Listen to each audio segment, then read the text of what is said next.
கலசம் ஏற வேண்டும் தமிழ் என்கிற முழக்கத்தை முன்வைத்து நாம் தமிழக கட்சி நடத்தி கொண்டிருக்கிற பொதுக்கூட்டத்தில் தலைமையேற்று நடத்தி கொண்டிருக்கிற எம்முயர் அண்ணன்மார்களே, வீட்டில் இருக்கிற சான்றோர் பெருமக்களை, கோடி நிற்கிற தாய் தமிழ் சொந்தங்களே, உங்கள் அனைவருக்கும் எமது பணிவான வணக்கம். உலகில் பல மொழிகள் பிறக்காத காலகட்டத்தில் 2000 ஆண்டுகளுக்கு முன்பாக தமிழ் மொழிக்கான தொல்காப்பியம் என்கிற இலக்கண இலக்கிய நூலை கொண்டிருந்தவர்கள் தமிழர்கள். உலகில் பல இனத்தவர்கள் நாடோடிகளாக ஓடோடி திரிந்த காலகட்டத்தில் தாங்கள் வாழ்ந்த நிலங்களை குறிஞ்சி, முல்லை, மருதம், நெய்தல், பாலை என்று 5 வகையாக பகுத்து இலக்கணம் வகுத்தவர்கள் தமிழர்கள். எப்படி வேண்டுமானாலும் வாழலாம் என்று எந்த விதியையும் இலக்கணத்தையும் பின்பற்றாத காலகட்டத்தில் வாழ்க்கை, அக வாழ்க்கை, புற வாழ்க்கை என்று பகுத்து அந்த வாழ்வுக்கு இலக்கணமாக அறத்தை வைத்தவர்கள் தமிழர்கள். உலகிற்கு முன்னோடி தமிழர்கள் நாம் தான். உலகிற்கு கலை, இலக்கியம், பண்பாடு, வேளாண்மை, நாகரிகம் என்று எல்லாவற்றையும் கற்றுத்தந்த பேரினம் தமிழர்கள். இன்னைக்கு தமிழ்நாடு என்கிற இந்த மாநிலத்தில் வாழ்றோம். இந்த தமிழ்நாடுங்கிற பெயரை அறிஞர் அண்ணா சூட்டினார். அண்ணா சூட்டினார். அது இப்ப 67க்கு பிறகு. ஆனா 11ஆம் நூற்றாண்டிலேயே இந்த நிலப்பரப்பு தமிழ்நாடு தான். இளம்புறநாள் பாடுறாரு, உன் நாடு எதுன்னு கேட்டா தமிழ்நாடுன்னு சொல்லுங்க. தொல்காப்பியம் வர இருக்கிறது தமிழ்நாட்டின் எல்லை பரப்புகளை. வடவேங்கடம், தென்குமரி, ஆயிடை, தமிழ்கூறும் நல்லுலகம் என்று போற்றி புகழப்பட்ட பறந்து வந்த நிலப்பரப்பு இந்த தமிழ்நாடு. உலகிற்கு எல்லாத்தையும் நாம தான் சொல்லி தந்தோம், உலகிற்கு வழிகாட்டணும். ஆனா அந்த இனத்திய மக்கள் இன்னைக்கு எந்த நிலைமையில் இருக்கிறோம்? தமிழ்ல வழிபாடு கோரி, தமிழ்ல குடமுழுக்கு கோரி நாம் எங்க போராடுறோம்? ஆந்திராவிலையோ, கேரளாவிலையோ, கர்நாடகாவிலையோ, மகாராஷ்டிராவிலேயோ போய் அங்க இருக்கக்கூடிய கோயில போய் தமிழ்ல குடமுழுக்கு பண்ணுங்க, தமிழ்ல வழிபாடு பண்ணுங்க அப்படின்னு கேட்டு போராடுங்க.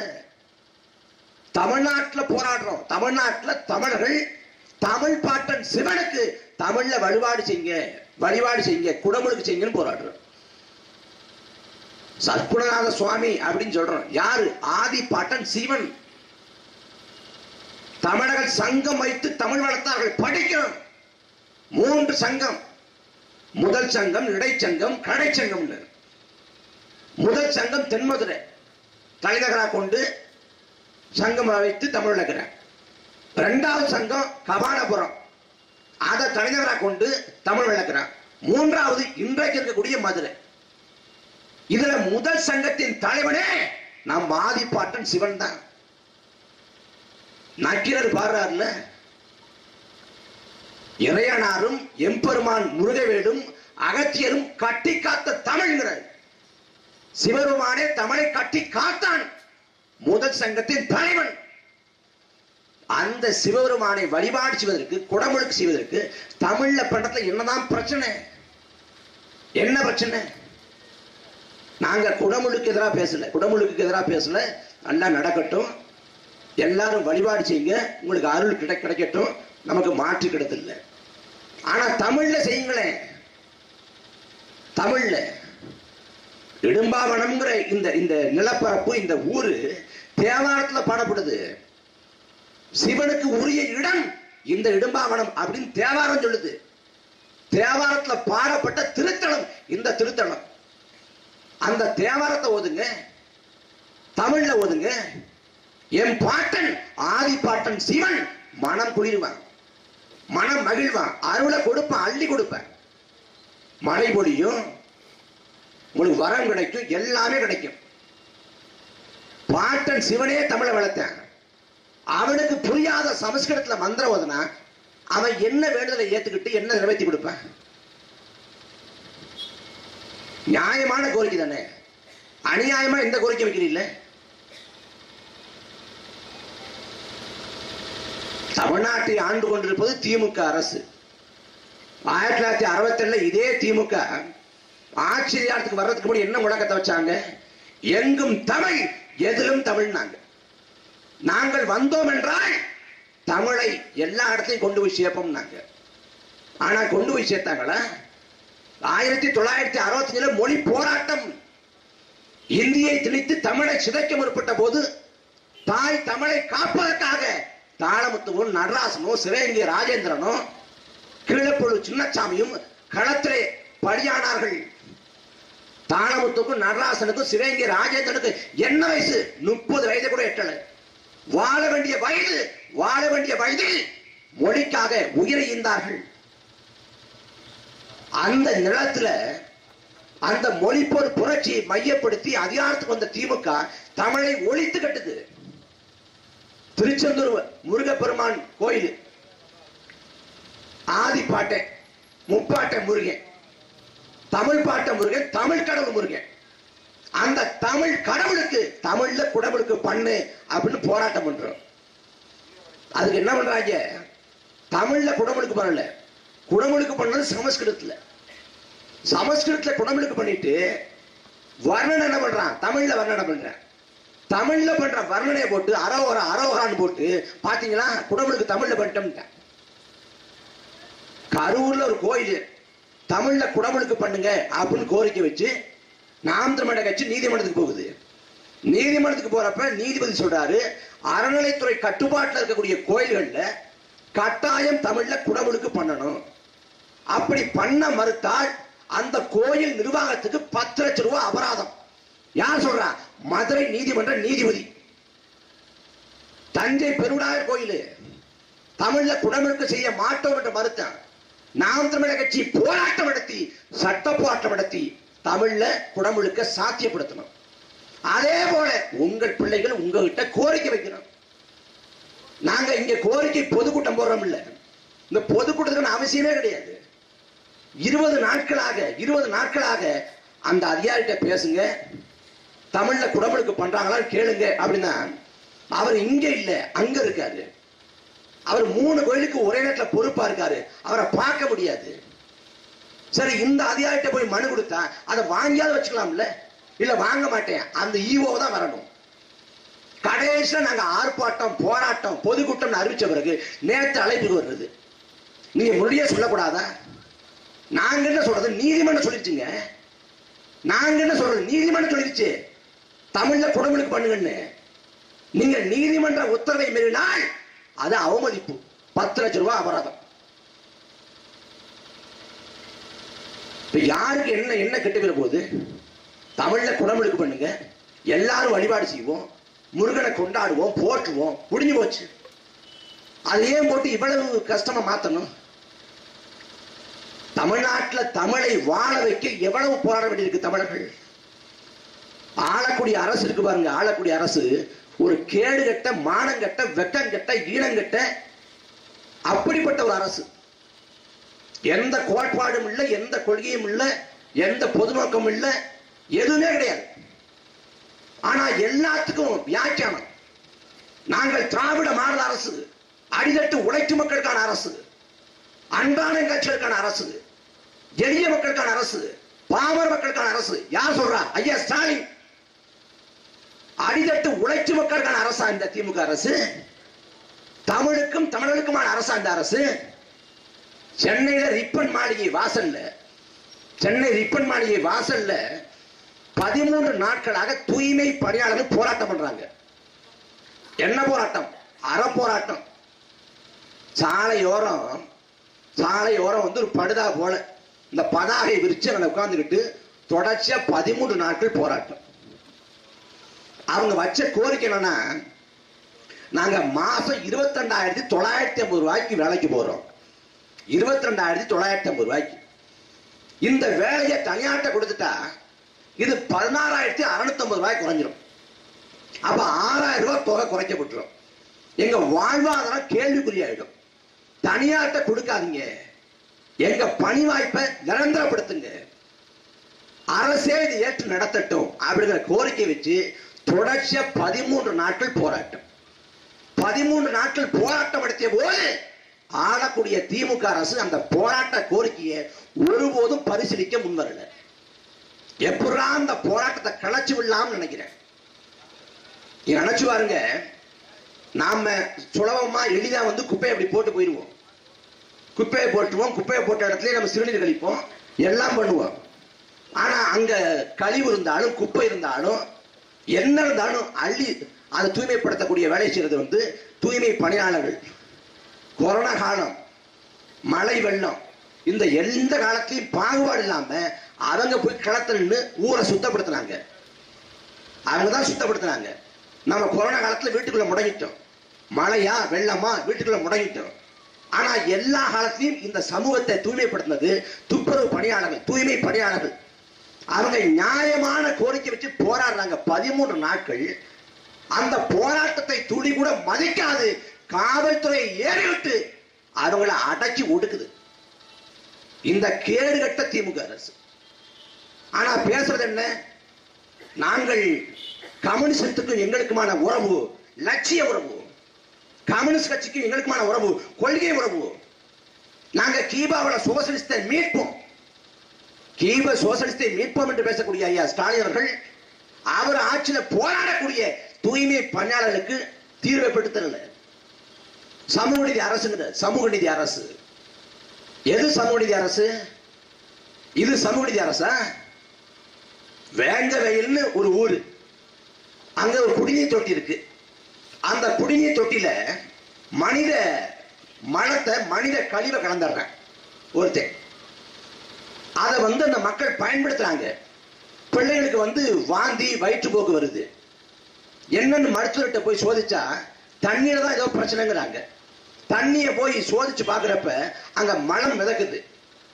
பார்த்த மாத்திரத்தை எல்லாருக்கும் அதிர்ச்சி, பெரிய அதிர்ச்சி, பெரிய மன உளைச்சல், சாதிய வன்மத்தோடு அது கலக்கப்பட்டது தெரியுது. அவங்க என்ன சொல்றாங்க, ஒவ்வொரு வேளையும் சாப்பிட்றப்ப தண்ணி அருந்த நேரத்துல எல்லாம் மலம் கலந்த தண்ணீரை குடிக்கிறதா ஞாபகத்துக்கு வருது. தொண்டை குடிக்குள்ள சோறு இறங்க மாட்டேங்குது அப்படின்னு மனம் விரும்புறாங்க. எந்த ஊருக்கு போனாலும் எந்த ஊருன்னு அவங்க கேட்கிறப்ப வேங்க வயல் என்று சொல்றப்ப அவங்க வந்து மேலே கீழே ஏற இறங்க பாக்குறாங்க. அவமானமா இருக்கு. இந்த மனித கழிவை கலந்ததற்கு பதிலாக விஷத்தை கலந்து கொடுத்திருக்கலாம், நாங்க செத்து போயிருப்போமேங்கிறாங்க. அந்த மக்கள் அவ்வளவு பெரிய அநீதிக்கு உள்ளாக்கப்பட்ட பிறகு தமிழ்நாட்டின் முதலமைச்சர் ஐயா ஸ்டாலின் அந்த வேங்கவேல் கிராமத்துக்கு போய் அந்த பாதிக்கப்பட்ட மக்களோட தரையில சரிக்கு சமமா உட்கார்ந்து அவங்க வீட்டுல ஒரு கவலை தண்ணி எடுத்து குடிச்சு, இந்த அரசு உங்களோடு இருக்கும், தைரியமா இருங்க, நான் உங்களோடு இருப்பேன், தைரியமா இருங்க, அந்த குற்றவாளியை பிடிச்சு நான் தண்டனை பெற்று தர்றேன், தைரியமா இருங்கன்னு சொல்லிட்டு சாதியத்தின் அடையாளமாக அங்க இருக்கக்கூடிய அந்த குடிநீர் தொட்டியை இடிச்சு தகர்த்து விட்டு எல்லா மக்களுக்குமான ஒரு பொதுவான குடிநீர் தொட்டியை கட்டி கொடுத்து அதை திறந்து வச்சிருந்தா சமூக நீதி என்று பேசுவதற்கான குறைந்தபட்ச தகுதி இருந்திருக்கும். ஆனால் கடைசி வரை அந்த பாதிக்கப்பட்ட வேங்கவேல் மக்களை பார்க்க போகல. அதை விட கொடுமை என்னன்னா, வேங்கவேல சாதிய சிக்கலே இல்லைங்க. எந்த மக்கள் குற்றம் சுமத்தினார்களோ அந்த மக்களையே குற்றவாளி கூட்டில ஏற்றி அங்க சாதிய சிக்கல்ல அந்த மக்களே அந்த மனித கழிவை கலந்துட்டாங்க அப்படின்னு வழக்க மூட்டி மூடிடுச்சு இந்த திமுக அரசு. ஆனா பேசுறது என்ன, நாங்க சமூக நீதி அரசு. விழுப்புரம் பக்கம் மேல்வாதிங்கிற கிராமம், ஒடுக்கப்பட்ட ஆதி தொல்குடி மக்கள் அந்த திரௌபதி அம்மன் கோயிலுக்குள்ள போய் வழிபாடு செய்யணும் விரும்புறாங்க.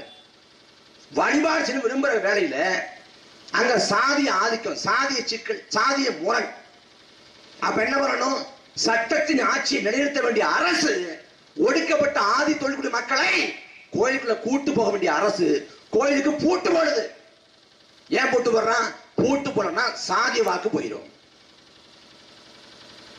கவின்னு ஒரு பிள்ளை, கவின்னு ஒரு வாழ வேண்டிய இளம் தடி தூத்துக்குடியில சாதிய ஆணவ கொலை செய்யப்படுறான். அவன் வந்து ஒரு சாதிய பின்புலத்துல ஒடுக்குமுறைக்கு ஆளாக்கப்பட்ட ஒரு சாதிய பின்புலத்துல பிறந்து படிச்சு வேலை வாய்ப்புக்கு போய் பொருள் ஈட்டி வாழ்க்கையில மேம்பட்டு வாழ்க்கையை தொடங்கலாம் நினைக்கிறப்ப அவனை கொன்னுறாங்க சாதியின் பேரால. கொன்ன பிறகு ஒட்டுமொத்த தமிழ்நாடு கண்ணீர் வெடிக்குது. வாழ வேண்டிய வயசுல அநியாயமா செத்து போயிட்டானே, அவனை கொன்னுட்டாங்கன்னு. ஆனா தமிழ்நாட்டின் முதலமைச்சர் ஐயா ஸ்டாலின் ஒரு வார்த்தை கண்டிக்கல. 4 நாட்கள் உடலை வாங்க முடியாது என்று அவங்க போராட்டம் பண்றாங்க. கவிஞனோட பெற்றோர் அப்படி போராட்டம் நடத்துற வேலையில நான் உங்களோடு இருக்கேன், இந்த அரசு உங்களோடு இருக்கும், உடம்ப அடக்கம் பண்ணுங்க, நான் கொலையாளியை கண்டுபிடிக்கிறேன்னு ஒரு வார்த்தை நம்பிக்கை கொடுக்கல. ஆனா அந்த கேடுகட்ட அரசுக்கு போயிரு சமூக நீதி அரசம். அறநிலைத்துறை இன்னைக்கு சேகர் பாபுன்னு ஒருத்தர் கையில இருக்குது. இந்த 50 ஆண்டுகள திராவிட ஆட்சி காலத்துல எத்தனை ஒடுக்கப்பட்ட ஆதி தமிழர்கள் அறநிலைத்துறையில் இருந்தாங்க. யார் இருந்தா? பெருந்தலைவர் காமராசர் நாட்டை ஆண்டார், இதே தமிழ்நாட்டை ஆண்டார். அன்றைக்கு சாதி ஆதிக்கம், ஒடுக்கப்பட்ட ஆதி தொல்குடி மக்கள் கோயிலுக்குள்ள போக முடியாதுங்கிற நிலைமை. அந்த காலத்திலே தாத்தா ரத்தமணி சீனிவாசன் பேரன் பரமேஸ்வரனை அறநிலைத்துறை அமைச்சராக்கி எந்த ஒடுக்கப்பட்ட ஆதி தொல்குடி மக்கள் கோயிலுக்குள்ள போக முடியாதுங்கிற நிலை இருந்ததோ அதே ஒடுக்கப்பட்ட சமூகத்தை சேர்ந்த பரமேஸ்வரனை அறநிலைத்துறை அமைச்சராக்கி அவனுக்கு பரிவட்டம் கட்டி மாலை அணிவிச்சு வரவேற்கிற நிலையை உருவாக்கியது பெருந்தலைவர் காமராசர். அந்த தலைவன் சமூக நீதி பேசல, சுயத்தை போட்டு அடிக்கல. ஆனா சமூக நீதி அந்த தலைவன் உண்மையிலேயே நிலைநிறுத்தினாரு. ஆனா இந்த திமுகவோட ஆட்சி காலத்தில் என்ன இருக்குது? மாறி மாறி திமுகவுக்கும் அதிமுகவுக்கும் ஓட்ட போடுறது. நான் இந்த ஊர்ல இந்த இடத்துல ஒரு 7-8 பொதுக்கூட்டம் பேசிட்டேன். திமுகவுக்கு போடாதீங்க, அதிமுகவுக்கு போடாதீங்க, திரும்ப திரும்ப சொல்றோம். இல்ல திமுகவுக்கே போட்டு பழக்கம் ஆயிடுச்சு, அதிமுகவுக்கே போட்டு பழக்கம் ஆயிடுச்சு. கேட்ட நான் பக்கா திமுக, நான் பக்கா அதிமுக. என்ன பக்கா திமுக, என்ன பக்கா அதிமுக? கருணாநிதியோட மூத்த மகன் அழகிய திமுக இல்ல இன்னைக்கு. ஜெயலலிதாவோட உற்ற தோழி சசிகலா அதிமுக இல்ல இன்னைக்கு. நீ என்ன பக்கா திமுக, பக்கா அதிமுக? ரட்டளைக்கு உதயசூரனுக்கு நீ வாக்கு செலுத்துவதன் மூலமாக உனக்கு கிடைக்கிறது என்ன? கிடைக்கிறது என்ன? 1 ஆண்டு 2 ஆண்டு இல்ல, 60 ஆண்டு காலம் தொடர்ச்சியாக திராவிட கட்சிகள் இந்த மண்ணை ஆண்டு கொண்டிருக்கிறது. 1967ஆம் ஆண்டு தொடங்கி 2025 வரை தொடர்ச்சியா திராவிட கட்சிகளின் ஆட்சி. தமிழ்நாடு முன்னேறி இருக்கிறதா, வளர்ந்து இருக்கிறதா, என்ன மாற்றத்தை சந்திச்சோம் யோசிச்சு பாருங்க. நீ எங்கேயும் போக வேண்டாங்க, இதே நம்ம ஊர் எடுத்துங்க. இடும்பாவனம், இந்த இடும்பாவனம், கற்பனாகுளம், கரையங்காடு, கீழவடியக்காடு, மேலவடிக்காடு, மேலப்பெரும்பலை, கீழப்பெரும்பலை, அடைஞ்ச விளாகம், மங்களதாகிபுரம், தில்லை விளாகம், நம்ம போய் எடுத்துங்க. நம்ம பகுதியில கல்யாண பத்திரிகை வாங்கி பார்த்தா camp Malaysia, camp Singapore, camp London. அவர் ஊருக்கு வந்துட்டாலும் கேம்ப் சிங்கப்பூர் தான். ஏன்? என்ன தொழில் வாய்ப்பு இருக்கு? ஒரு தொழில் வாய்ப்பும் இல்ல. நம்மளால சொந்த ஊர்ல வாழ முடியாது.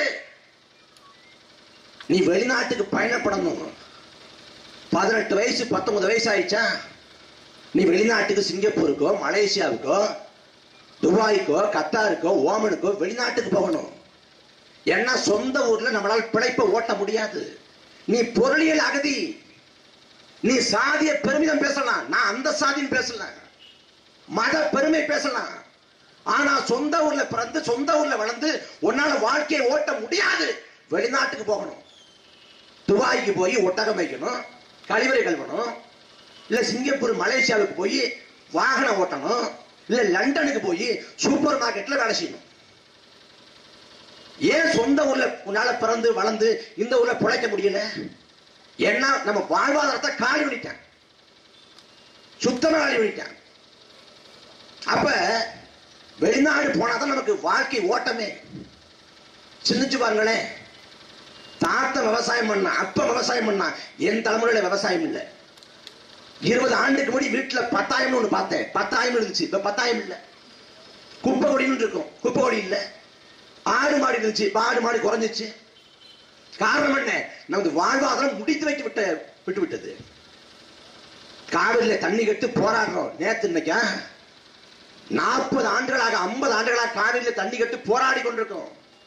தமிழ்நாட்டை திமுக ஆண்டாலும் சரி, அதிமுக ஆண்டாலும் சரி, மத்தியில் பாஜக ஆண்டாலும் சரி, காங்கிரஸ் ஆண்டாலும் சரி, காவிரியில் தண்ணி தர மாட்டான். காவிரி ஆற்றில் தண்ணி கேட்டால் கர்நாடகாவில் வாழக்கூடிய தமிழனை துரத்தி துரத்தி அடிப்பான். கர்நாடகா இருக்கக்கூடிய வணிக வளாகங்களை சூறையாடுவான், கடைகளை உடைச்சு ஒடுக்குவான், பேருந்தை எரிப்பான், எல்லா இனக்கலவரத்தையும் கட்டவிட்டு விடுவான். நடக்குது இல்ல? 91 பங்காரப்பான்னு ஒரு முதலமைச்சர் கர்நாடகத்தை ஆள்றாரு. அன்னைக்கு காவிரியில தண்ணி கட்டு போராடுறப்ப, காவிரி நடுவுமன்றத்தோட இடைக்கால தீர்ப்பை அமல்படுத்துங்கன்னு தமிழ்நாட்டில் போராட்டம் வெடிக்கிறப்ப கர்நாடகாவில் வாழக்கூடிய தமிழ்ல அடிச்சு உதைச்சான். 100 கணக்கான தமிழர்களை கொன்றொழிச்சான். தமிழச்சிகளை பாலியல் கொடுமைக்கு உள்ளாக்கினான். கர்நாடகாவிலிருந்து மூட்டை முடிச்சை அள்ளிக்கொண்டு தமிழ்நாட்டுக்கு அகதிகளாக தமிழர்கள் வந்தார்கள். 2015-16 தமிழ்நாட்டை சேர்ந்த கேபிஎன் அரசு பேருந்து 50 பேருந்த கர்நாடகா வச்சு கொளுத்தின. என்ன செய்ய முடியுது? காவிரியில தண்ணி கிடைக்காது. திமுக ஆண்டாலும் அதான் நிலைமை, அதிமுக ஆண்டாலும் அதான் நிலைமை, பாஜக ஆண்டாலும் அதான் நிலைமை, காங்கிரஸ் ஆண்டாலும் அதான் நிலைமை. நீங்க சிந்திச்சு பாருங்களேன். உலகத்துல மிக நீளமான நதி காவிரி கிடையாது, நைல் நதி. உலகத்தில் மிக நீளமான நதி நைல் நதி. அது உலகத்துல 10 நாட்டுக்கிடையே ஓடுது. அதே போல மத்திய ஐரோப்பாவில்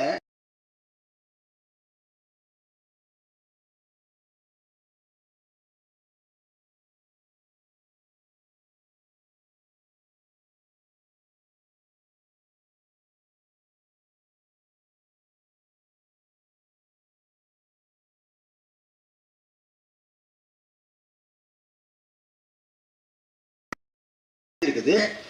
அந்த குடகுங்கிற பகுதியில் காவிரி உருவாகுது. அது உருவாகி பள்ளத்தை நோக்கி ஓடி வருது. அந்த பள்ளம் தமிழ்நாடு. அது இயற்கையின் ஓட்டம். ஏரிகளை, குளங்களை, குட்டைகளை நாம் உருவாக்கணும். ஆனா ஆற யாரும் உருவாக்கல. இயற்கையின் ஓட்டம், அது இயற்கை கொடுத்தது. அது ஒரு ஆத்து மேல யாருக்கு அதிகப்படியான உரிமை இருக்குன்னா அந்த கடமடை பகுதியில் வாழ்றான் பாருங்க, அவனுக்கு தான் அதிகப்படியான உரிமை. ஏன்னா வெள்ள காலத்துல அவன் தான் பாதிப்படைவான். அப்படி பார்த்தால் காவிரி மீது அதிகப்படியான உரிமை தமிழ்நாட்டுக்கு இருக்கு. இந்த தமிழ்நாட்டை வெள்ளக்கார ஆண்டான். வெள்ளக்கார ஆண்டப்ப கூட காவிரியிலே தண்ணி வர்றது தடுக்கப்படுது. மன்னராட்சி காலம் ராணி மங்கம்மான்னு ஒரு அரசி ஆண்டாங்க. அன்றைக்கு அரசி ஆண்ட போது கூட காவிரியில தண்ணி வர்றது தடுக்கப்படல, கிடைக்கப்பட்டுச்சு. அன்னைக்கு அணை கட்டி தடுக்க முற்பட்ட போது அந்த ராணி மங்கம்மா உடைச்சு தண்ணியை கொண்டு வந்தாங்க. ஆனா மக்களாட்சி காலம், ஜனநாயக அரசியல் காலம், இந்த காலத்துல காவிரியில தண்ணி வராது. இது சத்தியம். காவிரியில தண்ணி வராதுக்கு என்ன காரணம்? இன்னொரு காரணமும் இருக்கு. இந்த காவிரி படுகை தஞ்சாவூர், திருவாரூர், நாகப்பட்டினம் இந்த மாவட்டங்கள் முழுமைக்கும் பூமிக்கடியில அளவுக்கு அதிகமான இயற்கை வளங்கள் கொட்டி கிடக்கிறது. அதை மத்திய ஆளக்கூடிய அரசு புரி வச்சுட்டான். அந்த வளங்களை எடுக்க வேண்டும் என்றால் இந்த காவிரி படுகையில வாழக்கூடிய மக்களை துரத்தணும். அப்ப காவிரியில தண்ணி வந்தா அவன் விவசாயம் பண்ணிக்கிட்டு நல்ல செழிப்பா வாழ்ந்துக்கிட்டு அவன் போக மாட்டான். அப்ப என்ன பண்ணலாம்? கொஞ்சம் கொஞ்சமாக விவசாயத்தை விட்டு வெளியேற்றலாம். வெளியேற்றி கொண்டிருக்கான். நம்மளால என்ன செய்ய முடியுது? அன்பு சொந்தங்களே, மகாகவி சுப்பிரமணிய பாரதி பாடுறாரு. பாரதி சுதந்திர இந்தியாவில் வாழல, நாடு விடுதலை அடைவதற்கு முன்பாக இறந்து விட்டாரு. அந்த பாரதி பாடுறாரு, காவிரி தென்பண்ணை பாடாறு தமிழ் கண்டதொரு வையை போடுததி என மேவியாறு பல ஓட திருமணி செலுத்த தமிழ்நாடுங்கிறது. காவிரி, தென்பண்ணை, வையை, புறணை இன்னும் பல ஆறு தமிழ்நாட்டில் ஓடி தமிழ்நாட்டை செலுத்தி வச்சுங்கிறது. குறிப்பா சோழ மண்ண காவிரி ஆற்ற கொண்டான்னா அவன் என்ன சொல்றான்? வெள்ளிக்கோள் வடதிசையை விட்டுட்டு தென் திசைக்கு மாறி போனாலும் சரி, வானம்பாடி பறவை உட்கொள்ள முடியாத அளவுக்கு மழை பொழிவு இல்லாது போனாலும் சரி, வான் போய் பிணம் தான் பொய்யா காவிரின்னா. அந்த வானமே போய்த்தாலும் சரி, காவிரி பொய்க்க மாட்டாள், நீர் தருவாள், சோறு தருவாள். அந்த காவிரி பொய்த்து விட்டால் காரணம் யார்? காரணம் யார்? பாண்டிய மன்னர்கள் வைகையை கொண்டாடுறான். வைகை நதியை பொய்யா குள குடிங்கிற மன்னராட்சி காலத்துல சேசிபி இல்ல, கிட்டாச்சி இல்ல, டிராக்டர் இல்ல, புகழ் இல்ல, லாரி இல்ல, கனரக எந்திரங்கள் வாகனங்கள் எதுவும் இல்லை. அன்னைக்கு இருந்தது மண்வெட்டின் கடப்பாறை மட்டும்தான். மண்வெட்டின் கடப்பாறையும் கொண்டு ஏரிகளை வெட்டினா, குளங்களை வெட்டினா, குட்டைகளை வெட்டினா, ஏரிகளை சங்கிலி தொடர் போல இணைச்சா, மக்களுக்கு நீர்ப்பாசனத்தை உருவாக்கி கொடுத்தான். நீர்ப்பாசனத்தை உருவாக்கி கொடுத்தான், மக்களின் தாகத்தை போக்குனா. மன்னராட்சி காலத்துல கூட தண்ணீர் தட்டுப்பாடு தான் வாழ்ந்துட்டோம். நீங்க சிந்திச்சு பாருங்களேன், தமிழ்நாட்டில் வறட்சியான மாவட்டம் அப்படின்னா நம்ம நினைவுக்கு வர்றது ராமநாதபுரம். இன்னைக்கு தமிழ்நாட்டில் 28 மாவட்டத்தை வறட்சி மாவட்டமா அதிமுக ஆட்சி காலத்தை அறிவிச்சிட்டாங்க, அது வருகிறது. ஆனா வறட்சி மாவட்டம்னா உங்க நினைவுக்கு வர்றது ராமநாதபுரம். அந்த ராமநாதபுரத்துல பெய்யக்கூடிய மழையில ஒரு விழுக்காடு கூட பெறாத Dubai, Qatar, Oman, Saudi Arabia இந்த நாடுகள்ல தண்ணீர் தட்டுப்பாடு, தண்ணீர் பஞ்சமே இல்லை. துபாய்க்கு தான் போறாங்களே நம்ம ஊர்ல இருந்து ஆட்கள் கேட்டு பாருங்க. துபாயில தண்ணி லாரியை வச்சுக்கிட்டு எங்கேயாவது விற்பனை பண்ணிருக்காங்க தண்ணிய? வீட்டு வாசல்ல குடத்தை வச்சுக்கிட்டு அங்க தாய்மார்கள் காத்து கிடந்துட்டாங்களா? இல்லை. இன்னைக்கும் அந்த நாடுகள்ல மழை பொழிவே கிடையாது. நம்ம ஊர்ல மழை காலமும் காலம் இருக்கு, துபாயில கிடையாது. சவுதி அரேபியாவில் ஆறே இல்லாத நாடு சவுதி அரேபியா. அப்ப என்ன பண்றான்? அங்க கடல் இருக்கு, கடல் நீர் வளம் இருக்கு.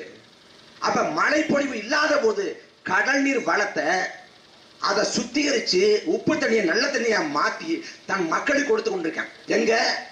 அரபு நாடுகள்ல, துபாயில, கத்தார்ல, ஓமன்ல, குவைத்துல. இத்தனைக்கும் மக்களால் தேர்வு செய்யப்பட்ட ஆட்சியாளர் இல்லை. அங்க துபாயில தேர்தல் கிடையாது, துபாயில கட்சி கிடையாது, அரசியல் கிடையாது, மன்னராட்சி. துபாய் ஆகிறது ஒரு ஷேக்கு. அந்த ஷேக்கு தனக்கு தண்ணி கிடைச்சா போதும், தங்குதடை இல்லாம தன் குடும்பத்துக்கு கிடைச்சா போதும், தன் உறவு கிடைச்சா போதும் அப்படின்னு நினைக்கல. அவர் கடைக்கோடி வரைக்கும் சாத்தியப்படுத்துறாரு. ஒரு மன்னராட்சி நாட்டுல, ஒரு பாலைவன நாட்டுல தண்ணீர் தட்டுப்பாடு இல்லாம வாழ முடியும்னா தமிழ்நாட்டுல எல்லா வாய்ப்பும் இருக்குது.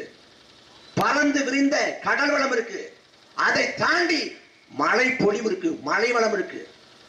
விசிம்பின் துளிவிலின் அல்லல் மாற்றாங்கே பசும்புல் தலை காண்பது அறிஞர் வள்ளுவன். வானத்திலிருந்து ஒரு துளி மழை கீழே விழாவிட்டால் ஒரு பசும்புல் கூட தலை காட்ட முடியாதுங்கிற அந்த அளவுக்கு இங்க மழை பொழிவு இருக்கு. ஒட்டுமொத்த பூமி பந்து, நாம் வாழக்கூடிய இந்த பூமி பந்து, இந்த பூமி பந்துல சராசரியாக ஆண்டு ஒன்றுக்கு 800 மில்லிமீட்டர் மழை பொழியுது. பூமி பந்து முழுமைக்கும் சராசரியாக ஆண்டு ஒன்றுக்கு 800 மில்லிமீட்டர் மழை பொழியுது. ஆனால் தமிழ்நாட்டின் சராசரி மழைப்பொழிவு 950 மில்லிமீட்டர். உலகத்தின் சராசரி மழைப்பொழிவை விட தமிழ்நாட்டின் சராசரி மழைப்பொழிவு அதிகம். அப்ப அந்த மழை நீரை சேமிக்க முடியாத? நீர் மேலாண்மை என்கிற திட்டமே ஆளக்கூடிய திமுக கிட்டையோ அதிமுக கிட்டையோ இல்ல. நீ தண்ணீரை காசு கொடுத்து வாங்கணும்னு உன்னை நிர்பந்திக்கிறாங்க. ஏன்னா தண்ணீர் மிகப்பெரிய விற்பனை பண்டம், சந்தை பொருள். நீங்க சிந்திச்சு பாருங்களேன். ஐயா அப்துல் கலாம் இருக்காருல்ல, மறைஞ்ச ஐயா அப்துல் கலாம் சொல்றாரு, ஒரு காலத்துல இந்த பூமி பந்துல மக்கள் தொகை 800 கோடியா இருக்கும். ஆனா 800 கோடியா இருக்கிறப்ப 700 கோடி மக்களுக்கு தண்ணி கிடைக்காது, 100 கோடி மக்களுக்கு தான் நன்னீர் கிடைக்கும். அன்னைக்கு ஒரு நாட்டில் இருக்கக்கூடிய நீர்வளத்தை எடுக்கிறதுக்கு இன்னொரு நாடு போர் தொடுக்கும். அந்த போர் அணு ஆயுத போராட்டம். ஒரு நாட்டில் இருக்கக்கூடிய நீர்வளத்தை கைப்பற்றுவதற்கு இன்னொரு நாடு போர் தொடுக்கும். அதுவும் அணுகுண்டுகளை வீசி அணு ஆயுத போர் தொடுக்குது.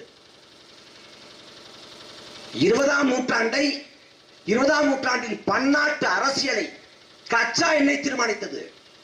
கச்சா எண்ணெய் விலை ஏற்றம் இறக்கம் இதான் பன்னாட்டு சந்தைய உலக அரசியலை தீர்மானிச்சு 20ஆம் நூற்றாண்டுல.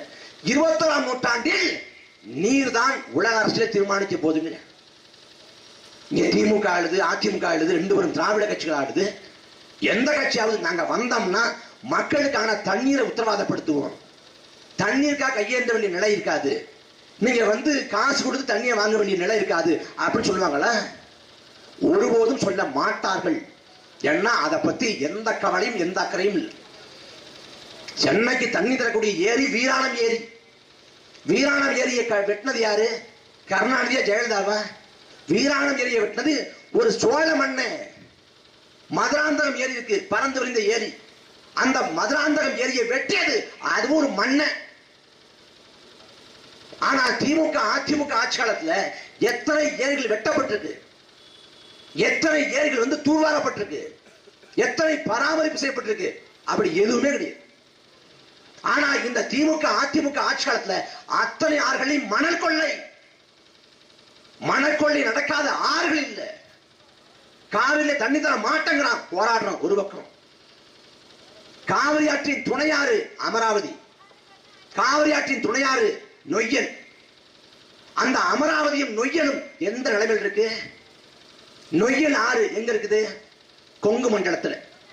அந்த நொய்யல் ஆறு முழுமைக்கும் சாயப்பட்ட கழிவு.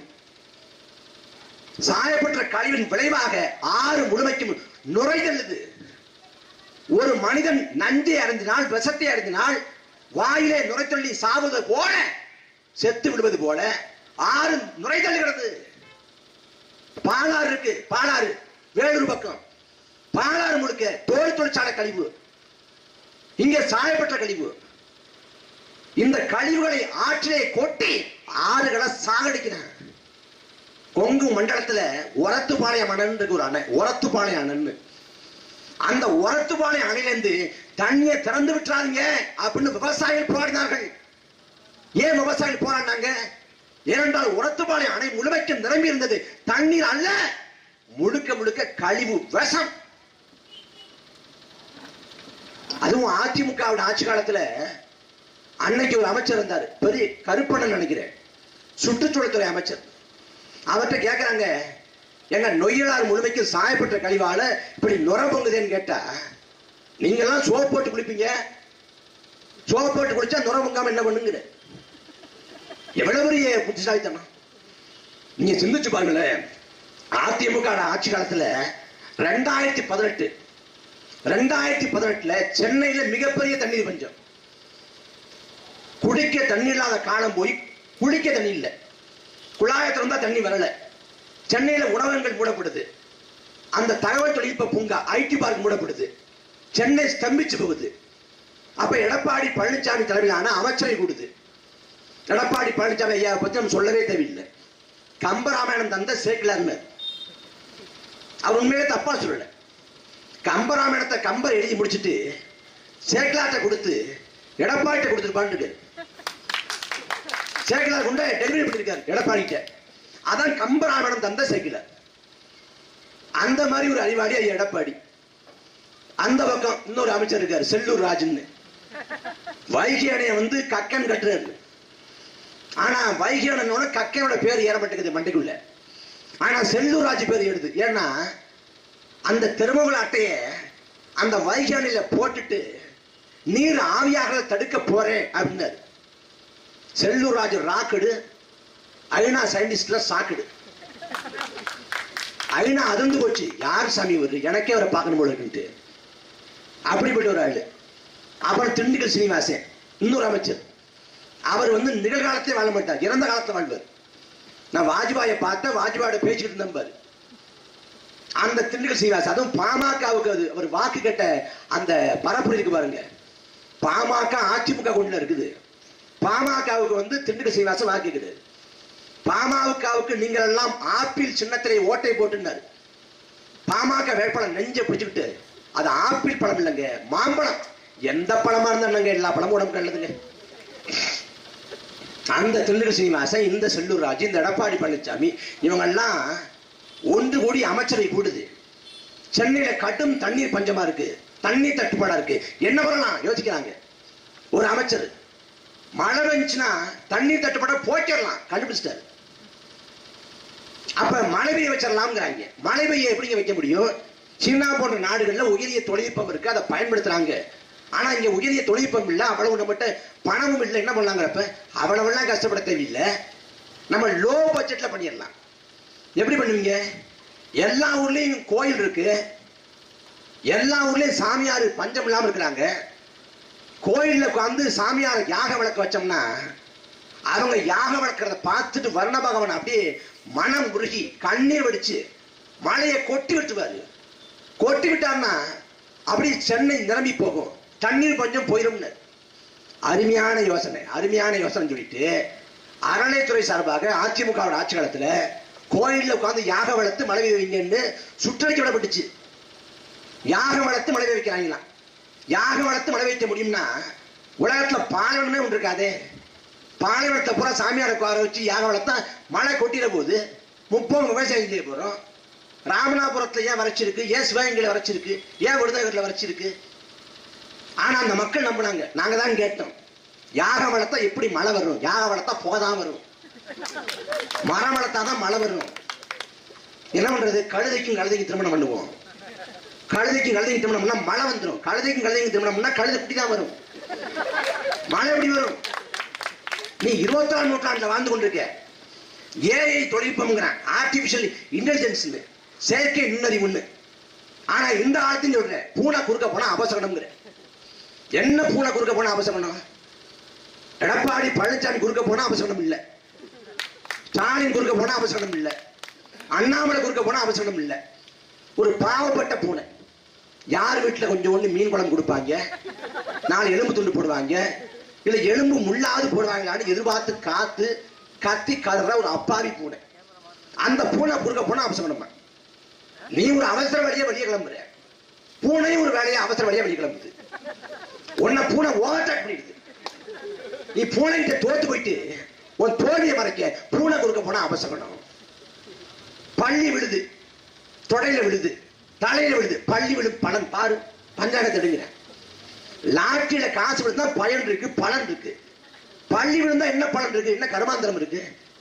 நம்பி தொலைக்கிற, எல்லாத்தையும் நம்பி தொலைப்பது போலவே இதையும் நம்பி தொலைக்கிற. சமஸ்கிருதத்துல மந்திரம் வந்தாதான் கடவுளுக்கு புரியும். சமஸ்கிருதத்தை சொல்றப்பதான் இறைவன் வந்து மனம் குளிர்வான். நம்புற, நம்பி தொலைக்கிற, நம்பி தொலைக்கிற, தாய் தமிழை தொலைக்கிற. 1 ஆண்டு 2 ஆண்டு இல்ல, ஒருத்தன் ஒரு தடவை ஏமாறலாம், 2 தடவை ஏமாறலாம், 50 வருஷமா ஏமாறுறது.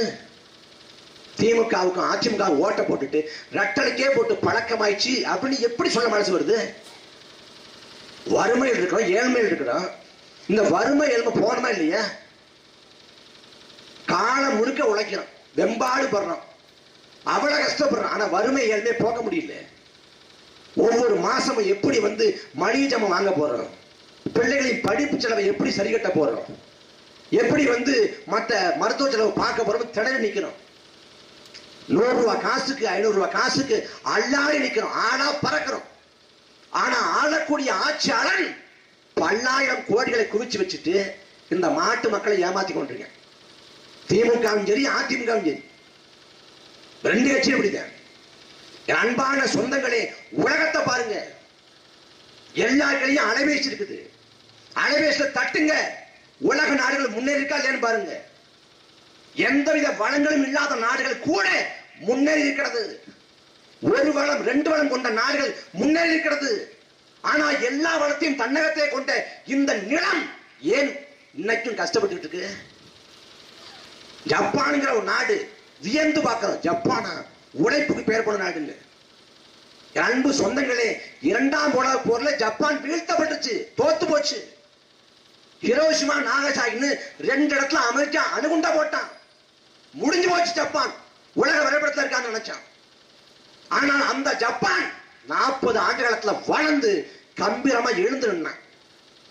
அதே போல நாம் வேலைக்கு போற சிங்கப்பூர், சிங்கப்பூரை ஆசியாவின் தீண்ட தகாத நகரம் வெறுத்து ஒதுக்கினான். ஆசியாவில வந்து சிங்கப்பூர் அந்த நகரமே அழிஞ்சு போக போகுதுன்னா 33 ஆண்டு காலம் ஆண்டான் அந்த நிலத்தை லீ குவான் யூங்கிற பெருமகன். 33 ஆண்டு காலத்தில் அவன் தலை சிறந்த பொருளாதார வளமிக்க நாடாக மாத்தி காமிச்சான். தமிழ்நாடு அளவு கூட இல்லை சிங்கப்பூர். ஆனா என்ன பண்றான் அவன்? அந்த நாட்டுல வேலையில்லா திண்டாட்டங்கள் இல்லாத அந்த நிலையை ஒழிச்சிட்டு அந்த நகரத்தோட சிங்கப்பூர்ல வாழக்கூடிய மக்களுக்கு மட்டும் வேலை கொடுக்காம இந்தியாவிலிருந்து போகக்கூடிய ஆளுக்கு வேலை தர்றான். வளர்ந்துட்டானே. அவனுக்கு பெரிய வளமெல்லாம் கிடையாது நாட்டில். ஆனா இந்த நிலம் பன்னெடுங்காலமாக எந்த அளவில் இருக்குது? நாம வாக்குங்கிற அந்த உரிமையை நாம தவறா பயன்படுத்துறோம். நம்ம போராடி சுதந்திரம் பெற்றோம், போராடி செக்கிழுத்து சிறைப்பட்டு வதைப்பட்டு தூக்கிலே தொங்கி பல தியாகங்கள் புரிஞ்சு நாம் பெற்ற சுதந்திரம். இந்த சுதந்திரம் நாம் சுதந்திரத்தை மட்டும் போராடி பெறல, வாக்கு உரிமை என்கிற ஒன்ன போராடித்தான் பெற்றோம். ஏன்னா இந்த பொது தேர்தல் முறை இந்தியாவில் கொண்டு வரப்படுற வேலையில எல்லோருக்கும் வாக்குரிமை இல்லை. யாரு படிச்சவனோ, யாரு பட்டதாரியோ, யாரு மிராஸ்தாரோ, யார் நிலக்கலாரோ, யாரு சமூகத்தில் செல்வாக்கப்பட்டவரோ, யாரு வரி கட்டக்கூடிய வல்லமை கொண்டவரோ அவருக்கு மட்டும்தான் வாக்குரிமைங்கிற நிலைமை இருந்துச்சு. குறிப்பா பெண்களுக்கு சுத்தமாக வாக்குரிமை இல்லை. அன்னைக்கு ஒட்டுமொத்த நாட்டோட மக்கள் தொகை 30 கோடி. ஆனா அன்னைக்கு வாக்கு செலுத்த உரிமை கொண்டவங்க சில ஆயிரம் பேர். அதுக்கு பிறகு பலகட்ட போராட்டம் நடத்தி, ஜனநாயக போராட்டம் நடத்தி பெற்ற உரிமை வாக்குரிமை. அந்த வாக்குரிமையின் மகத்துவத்தை உணராம மறுபடி திமுகவுக்கும் அதிமுகவுக்கும் ஓட்ட போட்டு ரட்டணைக்கு போட்டு பழக்கமாயிடுச்சு, உதயசூரியனுக்கு போட்டு பழக்கமாயிடுச்சு. இது ஒரு உளவியல் நோய். ரட்டண சிலத்துல கருணாநிதி வேட்பாளர் இருந்தா கூட அதிமுக ஓட்டு போட்டுருவேன். உதயசூரியன் நிலத்துல ஜெயலலிதாவையோ சசிகலா வேட்பாளர் இருந்தா கூட திமுக ஓட்டு போட்டுருவேன். ஏன்னா நிறுத்தப்படுற வேட்பாளர் நல்லவரா, கெட்டவரா, குற்ற பின்பலம் கொண்டவரா, மக்களுக்கு சேவையாற்றுவாரா, மக்களுக்கு ஒன்னா ஓடோடி வருவாரா, உழைப்பாரா, அப்படி கெட்டவரா, நேர்மை கொண்டவரா, உண்மை கொண்டவரா, எதுவும் பார்க்கறது இல்லை. அந்த கட்சி கொடுத்த வாக்குறுதி சரியானதா, நிறைவேற்ற முடியுமா, சாத்தியம் இருக்கா, இந்த ஆட்சியாளருக்கு நன்மை விளையுமா, அதுவும் பார்க்கறது இல்லை. போறது இப்படியே காலம். 5 மணிக்கு எந்திரிச்சு 6 மணிக்கு விருட்டு நடந்து போய் காலைல 7 மணிக்கு குத்திட்டு வந்துடுறது. நீ ஒரு தடவை குத்திட்டு வந்துருவேன், அவன் 5 வருஷம் வச்சு குத்துவேன். அப்புறம் குத்துதே குடையுதேன்னா யார் என்ன செய்ய முடியும்? யார் என்ன செய்ய முடியும்? இறைவன்கிட்ட போய் முறையிடலாம், என் கஷ்டத்தை தீரு, என் சிக்கலை தீருன்னு. ஆனா ஆளக்கூடிய ஆட்சியாளனை தவறா தேர்ந்தெடுத்துட்டு நாம பாட்ட சிவன்கிட்ட போனாலும் முருகன்கிட்ட போனாலும் அவன் என்ன செய்ய முடியும்? அவனுக்கு தமிழ்ல வழிபாடு செய்யறதா சமஸ்கிருதத்துல வழிபாடு செய்யறதாங்கிறதே இவன் தான் தீர்மானிக்கிறான். நம் பாட்டு என்ன செய்ய முடியும்? யோசிச்சு பாருங்க. நபிகள் நாயகம் சொல்றாங்க, நபிகள் நாயகம் என்ன சொல்றாங்க? லஞ்சம் கொடுப்போர் மீதும் வாங்குவோர் மீதும் இறைவனின் சாபம் உண்டாகட்டும். அவரே சொல்றாரு, ஒரு காலம் வரும், அந்த காலத்திலே நேர்மையோடு வாழ்வது என்பதே நெருப்பு துண்டுகளை கையில் வைத்திருப்பதற்கு ஒப்பாங்க. உன்னால நேர்மையா வாழ முடியாதா? எப்படி நெருப்பு துண்டை கையில் வச்சிருந்தா சூடு தாங்காம கீழே போட்டு விடுவாயோ, அதே போல நேர்மையை கைவிட்டுடுவாய், நேர்மையோடு வாழ முடியாது. நபிகள் சொன்ன காலம் நாம் வாழ்ந்து கொள்கிற இந்த காலம் தான். காந்தியவாதி சத்தியமூர்த்தி சொல்றாரு, மக்கள் மனங்கள்ல, மக்கள் நாணயத்துல லஞ்சம் ஊழல் ஊடுருவாம பார்த்துக்கணுங்கிற. இன்னைக்கு மக்கள் மனங்கள்ல லஞ்சம் ஊழல் ஊடுருவிச்சு. தமிழ்நாட்டுக்கு 8 லட்சம் கோடி கடன். இந்த 4 ஆண்டு திமுக ஆட்சி காலத்தில் மட்டும் 4 லட்சம் கோடி, ஒட்டுமொத்தமாக 8 லட்சம் கோடி கடன் தமிழ்நாட்டுக்கு. தமிழ்நாட்டு அமைச்சர்கள் மீது சொத்துகைப்பு வழக்கு, ஊழல் வழக்கு, முறைகேடு வழக்கு.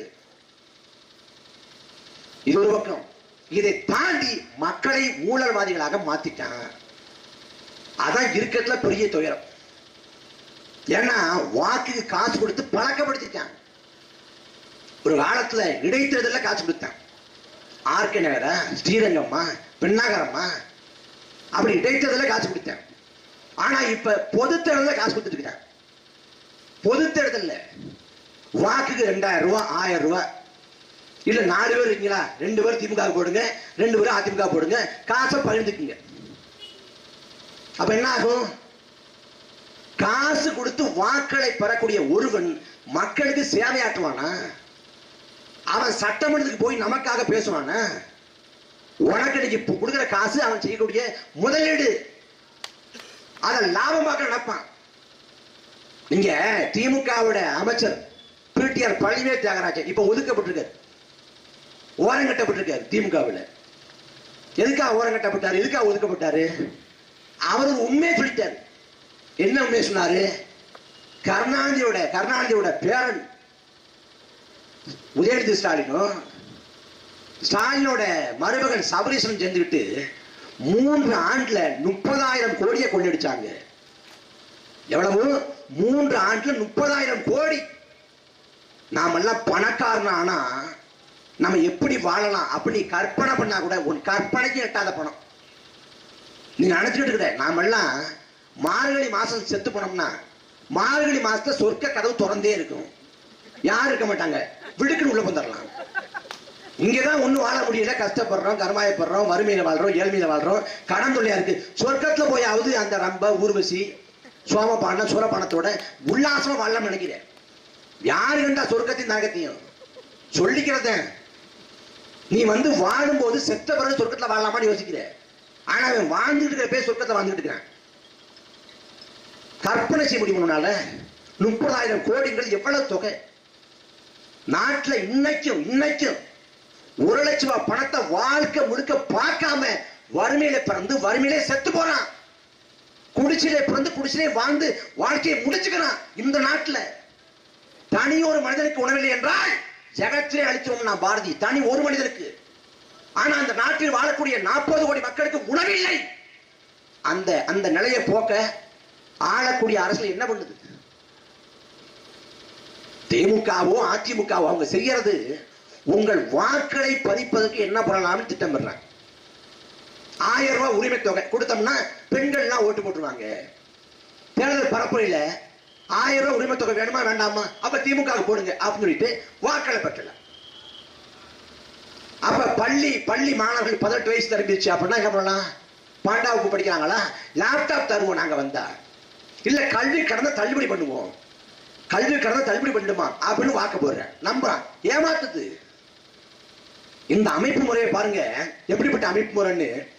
கடையில போய் நான் ஒரு பொருள் வாங்குறேன். இந்த கடையில அந்த கடையில பொருள் வாங்குறப்ப குண்டூசியோ ஏதோ ஒரு பொருள், கடிகாரமோ ஏதோ ஒரு பொருள் வாங்குறப்பட்ட சொல்றாரு இந்த பொருள் தரமா இருக்குங்க, 3 மாத காலம் தரமா இருக்கும், அதுக்கு நான் கேரண்டி. தரமா இல்லைன்னா நான் அதை சரி பண்ணி தர்றேன், இல்ல வேற ஒரு பொருள் தர்றேன். அப்ப பொருளுக்கு நான் கேரண்டிங்கிறேன், பிரீத்திக்கு நான் கேரண்டின்னு வர்றேன். பிரீத்திக்கு நான் கேரண்டி, எடப்பாடி கேரண்டி இருக்கா, ஸ்டாலின் கேரண்டி இருக்கா? ஒண்ணும் இல்ல. இந்த கேரண்டி சொல்றாங்கல்ல, ஒருவேளை அவர் பொருளை மாத்தி தரல, சரி பண்ணி தரல, அப்ப என்ன பண்ணலாம்? கன்சியூமர் கோர்ட் இருக்கு, நுகர்வோர் நீதிமன்றம் இருக்கு, அங்க போகலாம். நுகர்வோர் நீதிமன்றம் போய் இந்த மாதிரி இந்த கடையில் நான் பொருள் வாங்கினேன், அந்த பொருள் தரமா இல்ல, அதை ஒரு மாற்றி தரலன்னு சொல்லிட்டு நான் முறையிட்டால் எனக்கு பொருளுக்கு பொருள் வந்துடும், ₹1,00,000 இழப்பீடு கொடுத்துருவான். ₹1,00,000 ஒரு சின்ன பொருளா இருந்தாலும். ஏன்னா நுகர்வோரை ஏமாத்த கூடாது அப்படிங்கிறது விதி, சட்டம். ஆனா வாக்காளர் ஏமாத்தலாம். நாங்க வந்தா பாலாரும் தேனாரும் கரைபுரண்டு ஓடும். நாட்டை அப்படி புத்தலக சிற்பியாக இருந்து நாட்டை அப்படி செதுக்குவோம். வறுமை போயிடும், ஏழ்மை போயிடும், பசி பஞ்சம் போயிடும், வேலையில்லா திண்டாட்டம் போயிடும், நாட்டை சரி பண்ணிடுவோம் அப்படின்னு தேர்தல்ல வாக்குறுதி கொடுப்பான். ஆனா அதிகாரத்துக்கு வந்தவர்கள் வாக்குறுதியை நிறைவேற்ற மாட்டான். நிறைவேற்றாத போது நீ போய் கேள்வி கேட்க முடியாது. அதை தாண்டி நீ எந்த நீதிமன்றம் போக முடியாது. எடப்பாடி பழனிசாமி வாக்குறுதி கொடுத்தா நிறைவேற்றல, ஸ்டாலின் வாக்குறுதி கொடுத்தா நிறைவேற்றல, எந்த நீதிமன்றத்தின் படியும் ஏற முடியாது. மன்னராட்சி காலத்துல கூட குறைந்தபட்ச ஜனநாயக மாண்பு இருந்துச்சு. தன் மகன் தேர்கால்ல கண்டுகுட்டியை ஏற்றி கொண்டு விட்டான் என்பதற்காக அதே தேர்கால்ல தன் மகனையும் ஏற்றி கொண்டான் மனுநீதி சோழன். படிக்கிறோம். பசு போய் நீதி கேக்குது, பசு போய் அந்த மணியை அடிச்சு அந்த பசுவுக்கு நீதி சொல்வதற்காக தன் மகனை பறி கொடுத்தான் மனுநீதி சோழன். படிக்கிறோம். இது சோழ மண்ணு, பாண்டிய மண்ணு, பாண்டிய நெடுஞ்செழிய. அந்த பாண்டிய நெடுஞ்செழிய அரசவைக்குள்ள யாரு போறா? கண்ணகி போறா. ஏன் போறா? ஏன்னா பாண்டிய நெடுஞ்செழியன் தப்பா திருப்பி சொல்லியிருக்க. கோவலனுக்கு மரண தண்டனை, கோவலனை கொன்னுறாங்க, கோவலன் செத்து போறான்.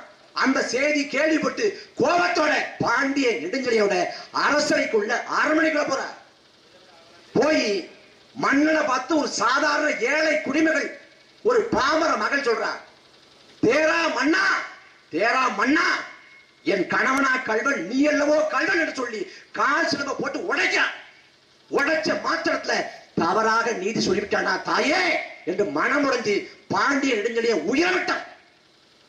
இன்னைக்கு போய் சட்டமன்றத்துல போய் தேரா மன்னான்னு ஸ்டாலின் கேள்வி கேட்ட உனக்கு அடுத்த நொடி குண்டாசு. அன்னைக்கு ஜனநாயகம் இருந்துச்சு, குறைந்தபட்சம் மாண்பு இருந்துச்சு, நீதி இருந்துச்சு, அறம் இருந்துச்சு. சிலப்பதிகாரம் பாடுது இல்ல, அரசியல் பிழைத்தாருக்கு அறமே கூற்றாகும். அந்த அறம் இருக்கா? போராடி பெற்ற சுதந்திரம், போராடி யார் கையில் இருக்குது? இன்னைக்கு தமிழ்நாட்டுல தங்கு தடை இல்லாம வழக்கொள்ள நம்ம ஒரு வழியும் கேள்வி போடுறோம். மணக்கொள்ள நடக்குதுன்னு. மண்ணு தானங்க, மண்ணு தானே. யார் அழிட்டு போனா என்ன நினைக்கிறேன்? அரிசியை கூட அழிட்டு போனா விட்டு, மண்ணை அழிட்டு போனா விடக்கூடாது. ஒரே ஒரு கியூபிக் மீட்டர் அளவுக்கு மண்ணை அழினால் 3 கியூபிக் மீட்டர் அளவுக்கு நிலத்தடி மட்டம் கீழே போகும். இது இயற்கை விதி. தொடர்ச்சியாக மண்ணை அள்ளிக்கொண்டே போனால் நிலத்தடி நீர் மட்டம் கீழே போயிடும். ஆற்றுக்குள்ள மண்ணை எடுத்தான்னா ஆறு வந்து தன்னோட உயிர்ப்பு தன்மை இழந்துடும். ஒரு ஆற்றுல குறைந்தபட்ச நீரோட்டம் இருக்கணும், மினிமம் எக்காலஜிக்கல் ஃப்ளோ. அந்த குறைந்தபட்ச நீரோட்டம் இருந்தாதான் ஆறு தன்னை தகவமைத்துக் கொள்ளும், தன்னை தற்காத்துக் கொள்ளும். அந்த குறைந்தபட்ச நீரோட்டம் இல்லாம மண்ணை கொள்ளடிச்சு முடிச்சிட்டான்னா கதை முடிஞ்சிடும். ஒரு காலத்துல பாடப்பட்டுச்சு இல்ல, ஆற்று பெருக்கற்று அடிசுடும் அண்ணாலும் ஊற்று பெருக்கால உலகூட்டம்னு. ஆற்றுல வந்து பெருக்கு இல்லாம கால் வச்ச பாதம் சுடுமா, அடி சுடுமா. அப்ப மண்ணை கொஞ்சோண்டு தோண்டோம்னா அப்படி நீர் சுரக்குங்கிற. எந்த ஆத்துல நிலைமை இருக்குது? எந்த ஆத்துல? அத்தனை ஆறுகளையும் மணக்குள்ள. என் அன்பு சொந்தங்களே, 2000 ஆண்டுகள தமிழ் சமூகம் யோசிச்சு பாருங்க. 2000 ஆண்டு காலம். ஒரு ஆண்டு 2 ஆண்டுல 2000 ஆண்டு காலம்.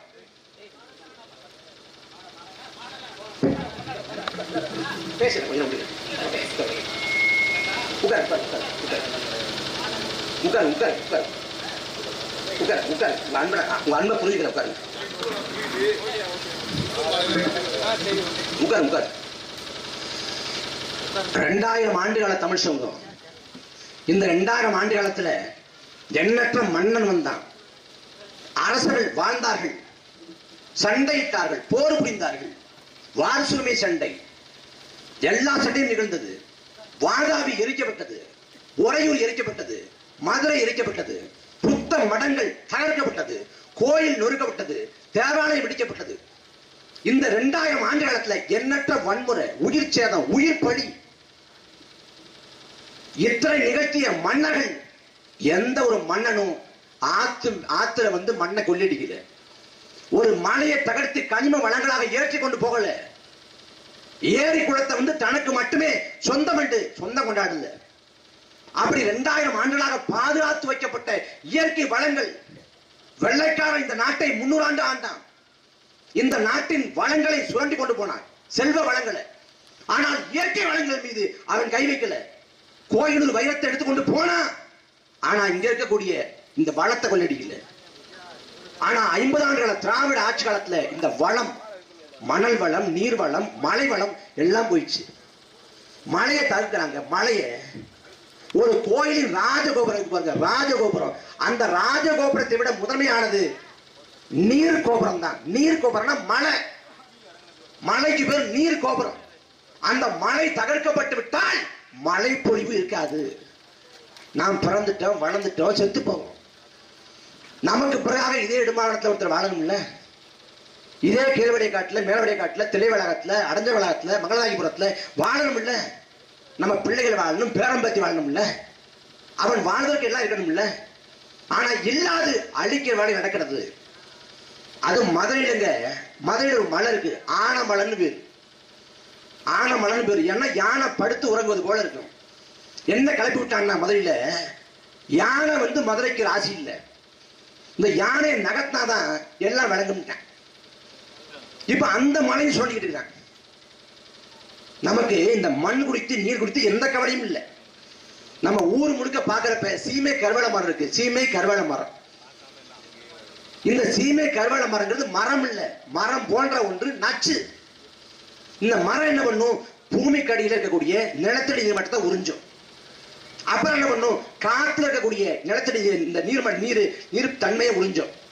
அப்புறம் மனித தோல்ல இருக்கக்கூடிய அந்த அந்த நீர்த்தன்மையை உறிஞ்சும். இந்த மரம் நச்சு விஷம். இந்த சீமை கருவேல மரம் அது தமிழ்நாடு முழுமைக்கும் எல்லா இடத்தையும் இருக்கு. குறிப்பா ராமநாதபுரம் முழுக்க பரவி கிடக்கு. ஆனா இதே சீமை கருவேல மரம் கேரளாவிலையும் ஒரு காலத்துல இருந்துச்சு.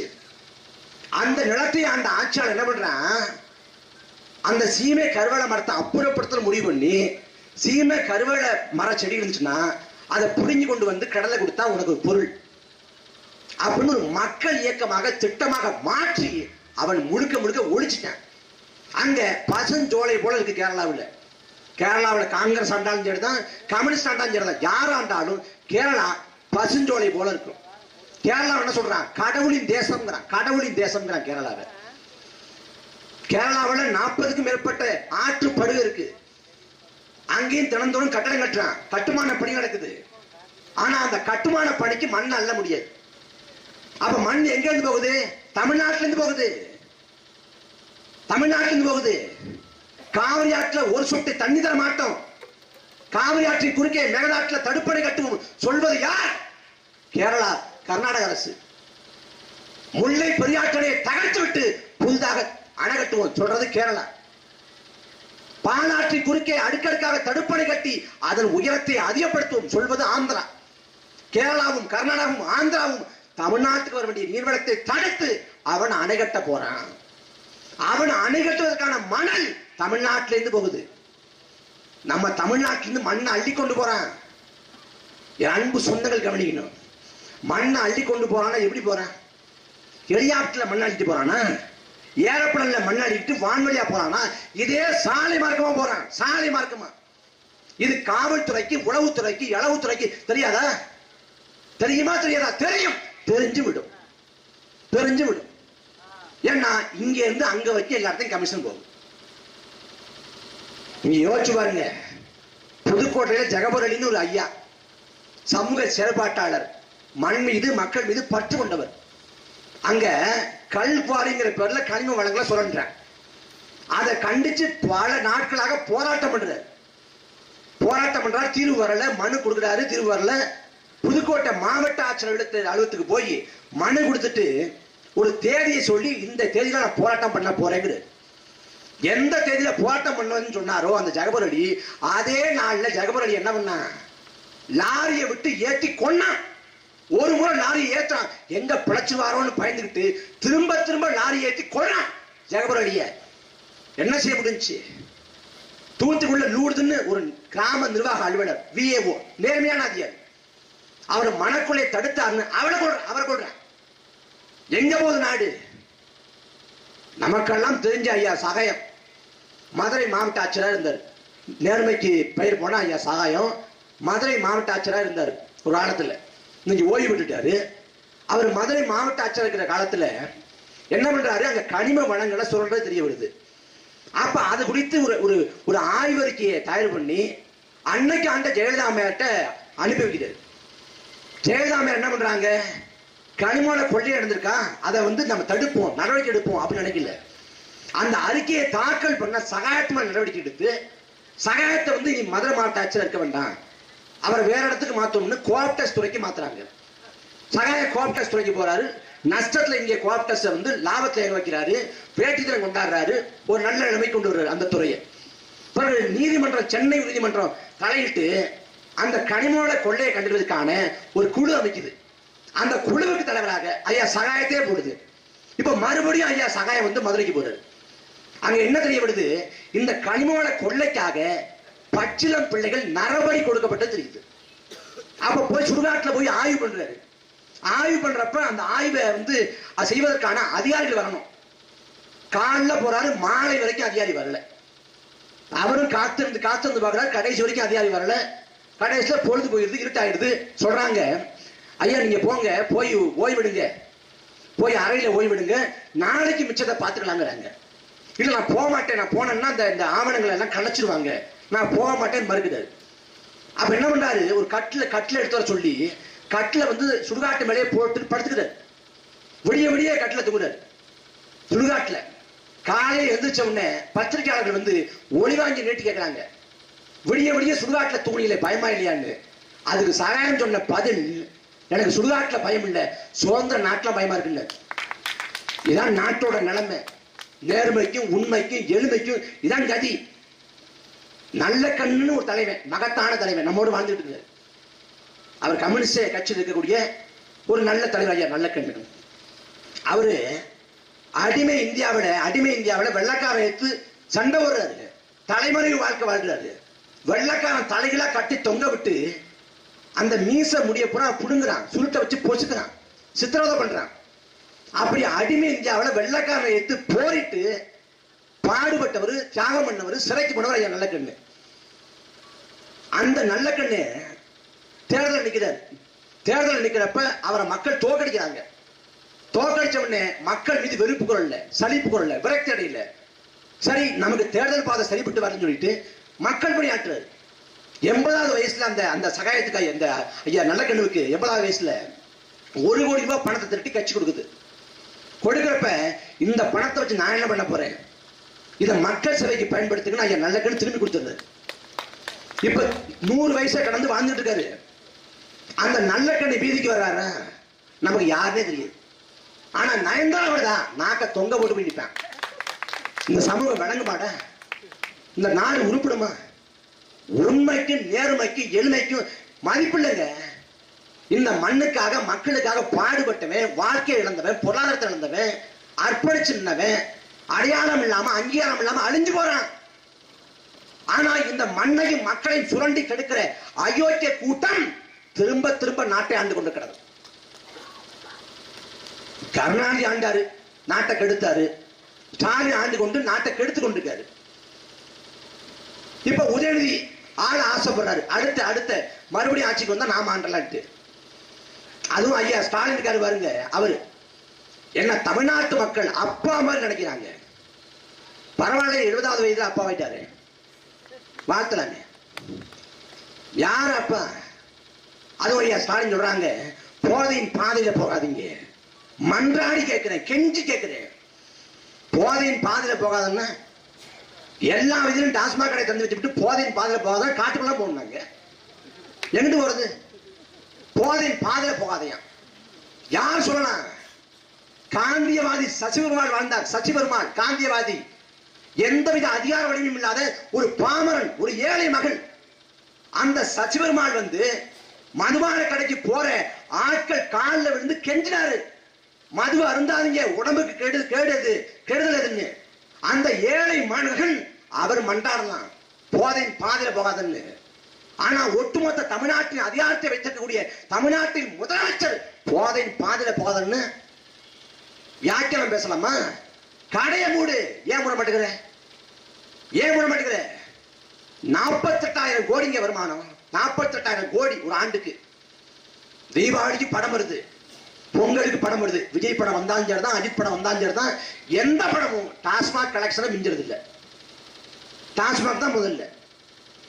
அதுவும் போன தீபாவளிக்கு கூடுதல் கவுண்டர், எதுக்கு சாரா வைக்கிறது, கூடுதல் கவுண்டர் திறக்குது இந்த அரசு. மானங்கட்ட கேடுகட்ட அரசு. அதுவும் டாஸ்மாக், அந்த டாஸ்மாக் கடலில் வேலை செய்யறாங்கல்ல, பணிபுரிறாங்கல்ல பணியாளர்கள், அவங்களுக்கு ஒரு நிபந்தனை. இப்ப இந்த மாசத்துக்கு 5 லட்சம் வருமானம் வருதுன்னா அடுத்த மாசம் அது 3 லட்சமா குறைஞ்சிச்சு, இல்ல 4 லட்சமா குறைஞ்சிச்சுன்னா அந்த பணியாளர்கள் சஸ்பெண்ட். ஏன் வருமானம் குறைஞ்சி? என்ன வேலை பார்க்கற நீ? சஸ்பெண்ட். அதாவது ஒரு பள்ளிக்கூடம் இருக்கு, வருகை பதிவேடு குறையுது. அப்ப நான் ஆசிரியரை இல்ல அந்த தொடர்பான அதிகாரியை இடைநீக்கம் பண்றேன்னா ஒரு நல்ல அரசாங்கம். இல்ல இந்த நூலகம் இருக்கு, இந்த நூலகத்துக்கு வருகை பதிவேடு குறைஞ்சிச்சு, நூலகத்துக்கு வரக்கூடிய படிக்கிறவங்க வாசிக்கிறவங்க குறைஞ்சிட்டாங்க, அதனால நூலகம் மீது நடவடிக்கை அப்படின்னா இது ஒரு ஆரோக்கியமான சமூகம். டாஸ்மாக்ல குடியாரம் குறைஞ்சு போயிட்டான்னா அது வேலை செய்யற வேலையை விட்டு தூக்கணும்னா இது அரசாங்கம் ஆடாது. எப்படி? நீங்க யோசிச்சு பாருங்க, இந்த சாலையில கூறு போட்டு விற்கிறாங்க பாருங்க. அப்ப கூறு போட்டு விற்கிறப்ப நம்ம நடந்து போவோம். நடந்து போறப்ப இதை வாங்கி பாருங்க, இந்த பணத்தை வாங்கி சாப்பிட்டு பாருங்க, நல்லா இருக்கும், வாங்கி சாப்பிடுங்க அப்படின்னு அவங்க கூவி அழைப்பாங்க. கூவி அழைக்கிறப்ப கவனம் திரும்பும். அப்ப 4 பேர் வாங்கினவன் 5 பேர் ஆவான். அப்ப லாபம் பெருகும், வருமானம் அதிகரிக்கும். அதே போல இந்த டோல்கேட்ல சுங்கச்சாவடியில இந்த கொய்யாக்காய் வச்சுக்கிட்டு வேர்க்கடலை வச்சுக்கிட்டு அவங்க பேருந்து எரி கூவி விற்பாங்க. அப்ப கூவி விற்கிறப்ப கவனீர்ப்பு ஏற்படும், 4 பேர் கூடுதலா வாங்குவாங்க, வாங்குறப்ப வருமானம் பெருகும். இப்ப மதுரையில போனீங்கன்னா மதுரையில பேருந்து நிலையத்துல வந்து உள்ள வந்து ஆள் நிற்பாங்க வாசல்லையே, அந்த உணவகத்து வாசல்லையே, வாங்க சார் சாப்பிட்டு பாருங்க சார், சாப்பாடு அருமையா இருக்கும், வாங்க வாங்க கூடுவாங்க. அப்ப கூவி அழைப்பதன் மூலமாக வருமானம் பெருகும். இப்ப டாஸ்மாக் கடை என்ன பண்றது? டாஸ்மாக் கடை வேலை பார்க்குற ஆளு வாங்க சார் வாங்கி ஒரு பெக்க போடுங்க சார், கிக்கு பயங்கரமா இருக்கு சார், அது வீரன்னு ஒரு ஆள் இருக்கான் சார், பயங்கரமா இருப்பான் சார், வாங்க சார் கூப்பிடுறத என்னன்னா மானங்கட்ட கேடு கட்டி தருவாங்க. டாஸ்மாக் கடை அங்க இருக்கு, இதோ அந்த மூலையில் டாஸ்மாக் கடை இருக்குன்னா அங்க வந்து விற்கிறான், இந்த மொழியில காவல்துறை நிக்குது, அங்க கொடுக்கிறான், இங்க பிடிக்கிறான், அங்க கொடுக்கிற இடத்துல அங்கேயும் வருமானம், பிடிக்கிற இடத்துல அங்கேயும் வருமானம். என்ன நிர்வாகம்? இந்த கேடுகட்ட நிர்வாகத்தை எப்ப துளைக்கிறது? நாங்க அண்ணா வழியில ஆட்சி நடத்துறோம், அண்ணா வழியிலங்கிற நீ என்ன அண்ணா வழி ஆட்சி அடிச்சு கிழிச்ச? 1967 அண்ணா கொடுத்த வாக்குறுதி 1 படி அரிசி லட்சியம், 3 படி அரிசி நிச்சயம், 1 படி அரிசி நிச்சயம், 3 படி அரிசி லட்சியம். ஆனா 1 படி அரிசி கூட கொடுக்க முடியல, நிதி பற்றாக்குறை. அப்ப அண்ணா கிட்ட போய் அதிகாரிகள் சொல்றாங்க, ரொம்ப நிதி பற்றாக்குறை இருக்குது, நாம வேணா இந்த மதுபான கடை திறந்து விட்டோம்னா வருமானம் வரும், அதை வச்சு சரி கட்டிடலாம், வாக்குறுதியை நிறைவேற்றலாம்ங்கிறாங்க.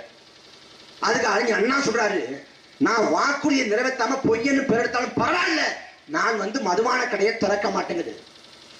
மதுபான கடை நடத்தி வருமானம் ஈட்டி ஆட்சியை தொடர வேண்டும் நிலை வந்தால் நான் துண்ட உதறி தோல்ல போட்டுக்கிட்டு நடைய கட்டுவேன், அப்படிப்பட்ட ஆட்சியை தேவையில்லைங்குது.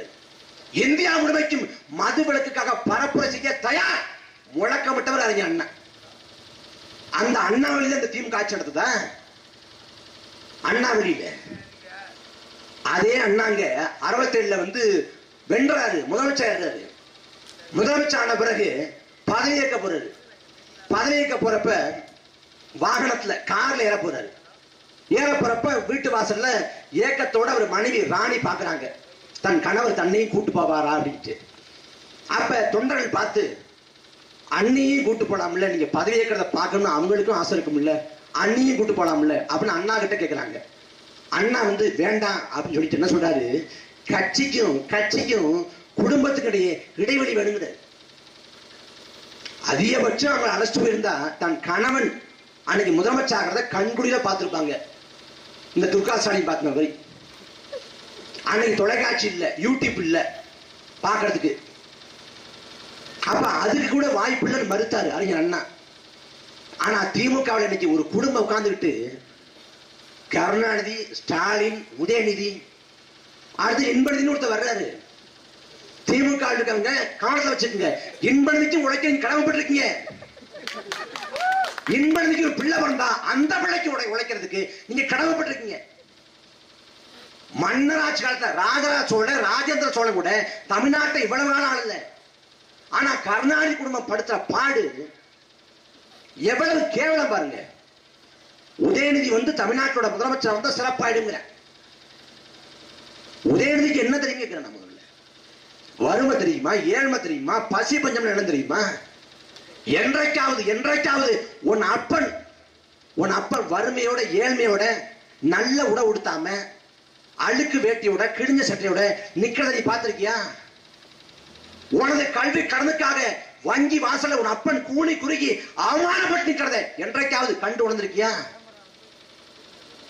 உன் தாய் நல்ல உடை உடுத்தாது வறுமையோடு போராடுவதை என்றைக்காவது பார்த்திருக்கியா? வீடு விழா போய் உன் அப்பன் வந்து கடன் வாங்கி அவமானப்பட்டு நிக்கிறத பார்த்திருக்கியா? அரசு பேருந்துல போயிருக்கியா? அரசு கழிப்பறை பயன்படுத்திருக்கியா? ரேஷன் என்ன பொருள் வாங்கியிருக்கியா?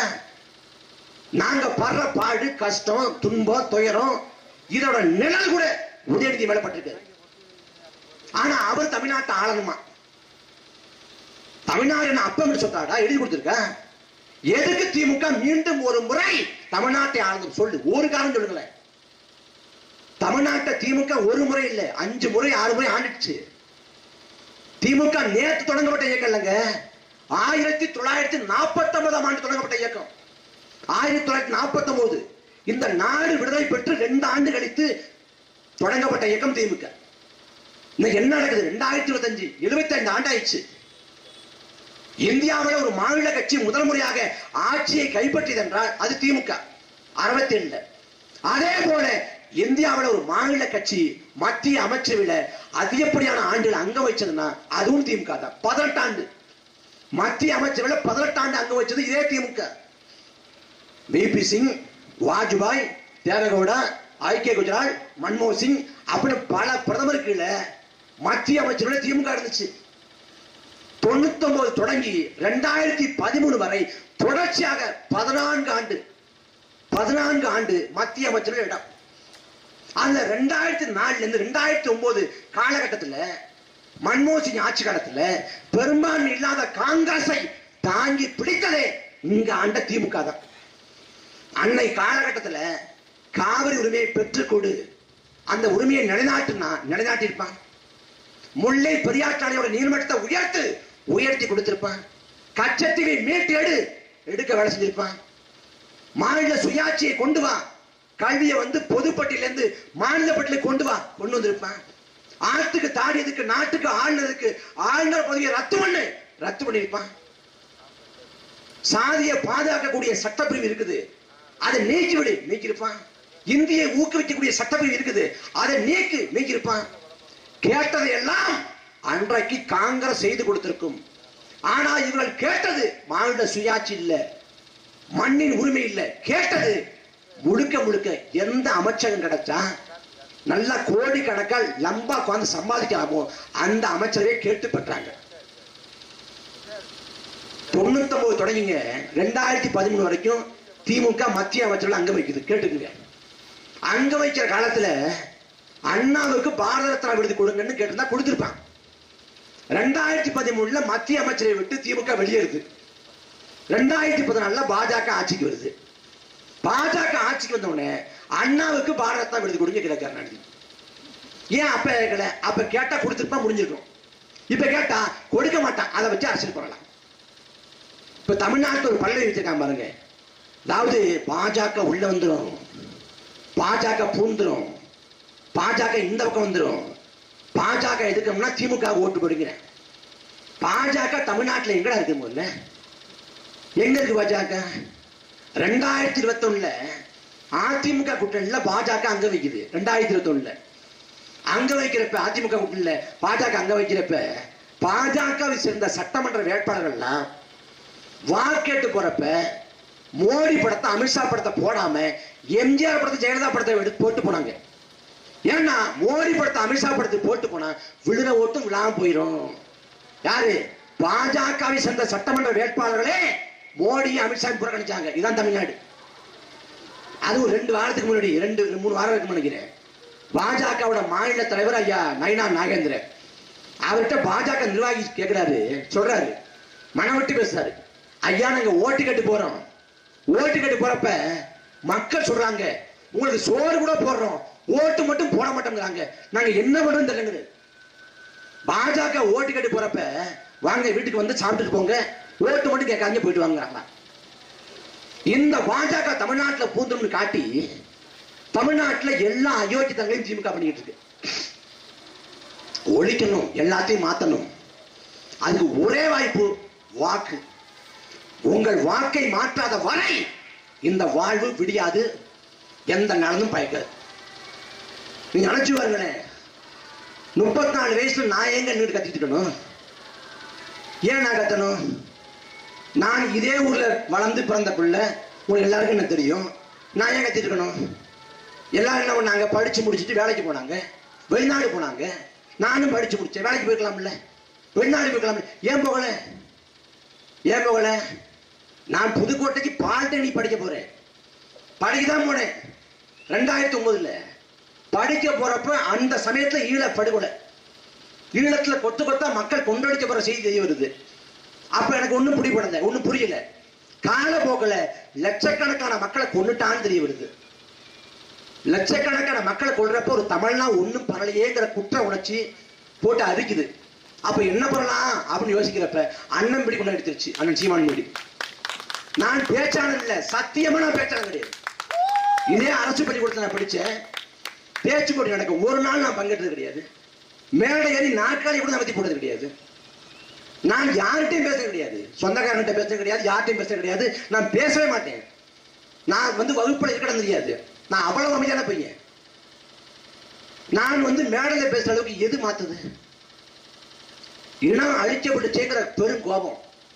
அது 2009ஆம் ஆண்டு 2009ஆம் ஆண்டுங்கிற ஆண்டு லட்சக்கணக்கான இளைஞர்களின் வாழ்க்கையை புரட்டி போட்டுச்சு. ஆளோட குணாதிசயத்தை மாத்திருச்சு. இனமே செத்து போச்சா என்னடான்னு ஒரு கோபத்துல வெடிச்சு துடிச்சுதான் நிக்கிறோம். நீங்க நான் வேற ஆளு அங்க உள்ள ஆளுனா கூட யோசிக்கலாம். நான் இந்த ஊர்ல பிறந்த பிள்ளை. நான் இந்த ஊருக்கு நான் பெருசா ஒண்ணும் பண்ணல. ஆனா ஒன்னே ஒண்ணு பண்ணிருக்கேன். என்ன பண்ணிருக்கேன்னா, பட்டுக்கோட்டையை தாண்டா நீங்க எந்த ஊரு கேட்டா முத்துப்பேட்டை அப்படின்னு சொல்லுவோம். நம்ம இல்ல தஞ்சாவூர் போனோம்னா பட்டுக்கோட்டை. ஆனா இங்க தமிழ்நாட்டுல எங்க போலாம் எந்த ஊர் கேட்டா இடும்பாவனம் சொல்லலாம். என் பேருக்கு கூடி நான் ஊரை தான் வச்சிருக்கேன். காத்தின்னா யாரும் கேட்டுருவான், இடுமானம்னா தான் என்ன கேட்பான். நான் சொல்றேன், இந்த ஊர்ல பிறந்த மகனாக சத்தியமா சொல்றேன், ஒரு நல்லது வரும்னா மாத்தி வாக்க செலுத்துங்க. நாங்க வேணாலும் பேச கேட்டிருப்பீங்கல்ல, ஏதாவது அநியாயமா அக்கிரமமா பேசணுமா? அதே போல நம்ம பாட்டன் ஆதி பாட்டன் சிவன் அவரே தமிழ் வளர்த்திருக்காரு. முதல் சங்கத்தோட தலைவர் அவரு. அவருக்கு தமிழ்ல வழிபாடு செஞ்சாதான், தமிழ்ல குடமுழுக்கு பண்ணாதான் அந்த கோபுரத்துல தண்ணி ஊத்துறப்ப தமிழ்ல அந்த வழிபாடு செஞ்சாதான் அவர் மனம் குடிவாரு. அதை செய்யுங்கன்னு நான் கோரிக்கை வைக்கிறோம், மன்றாடுறோம்.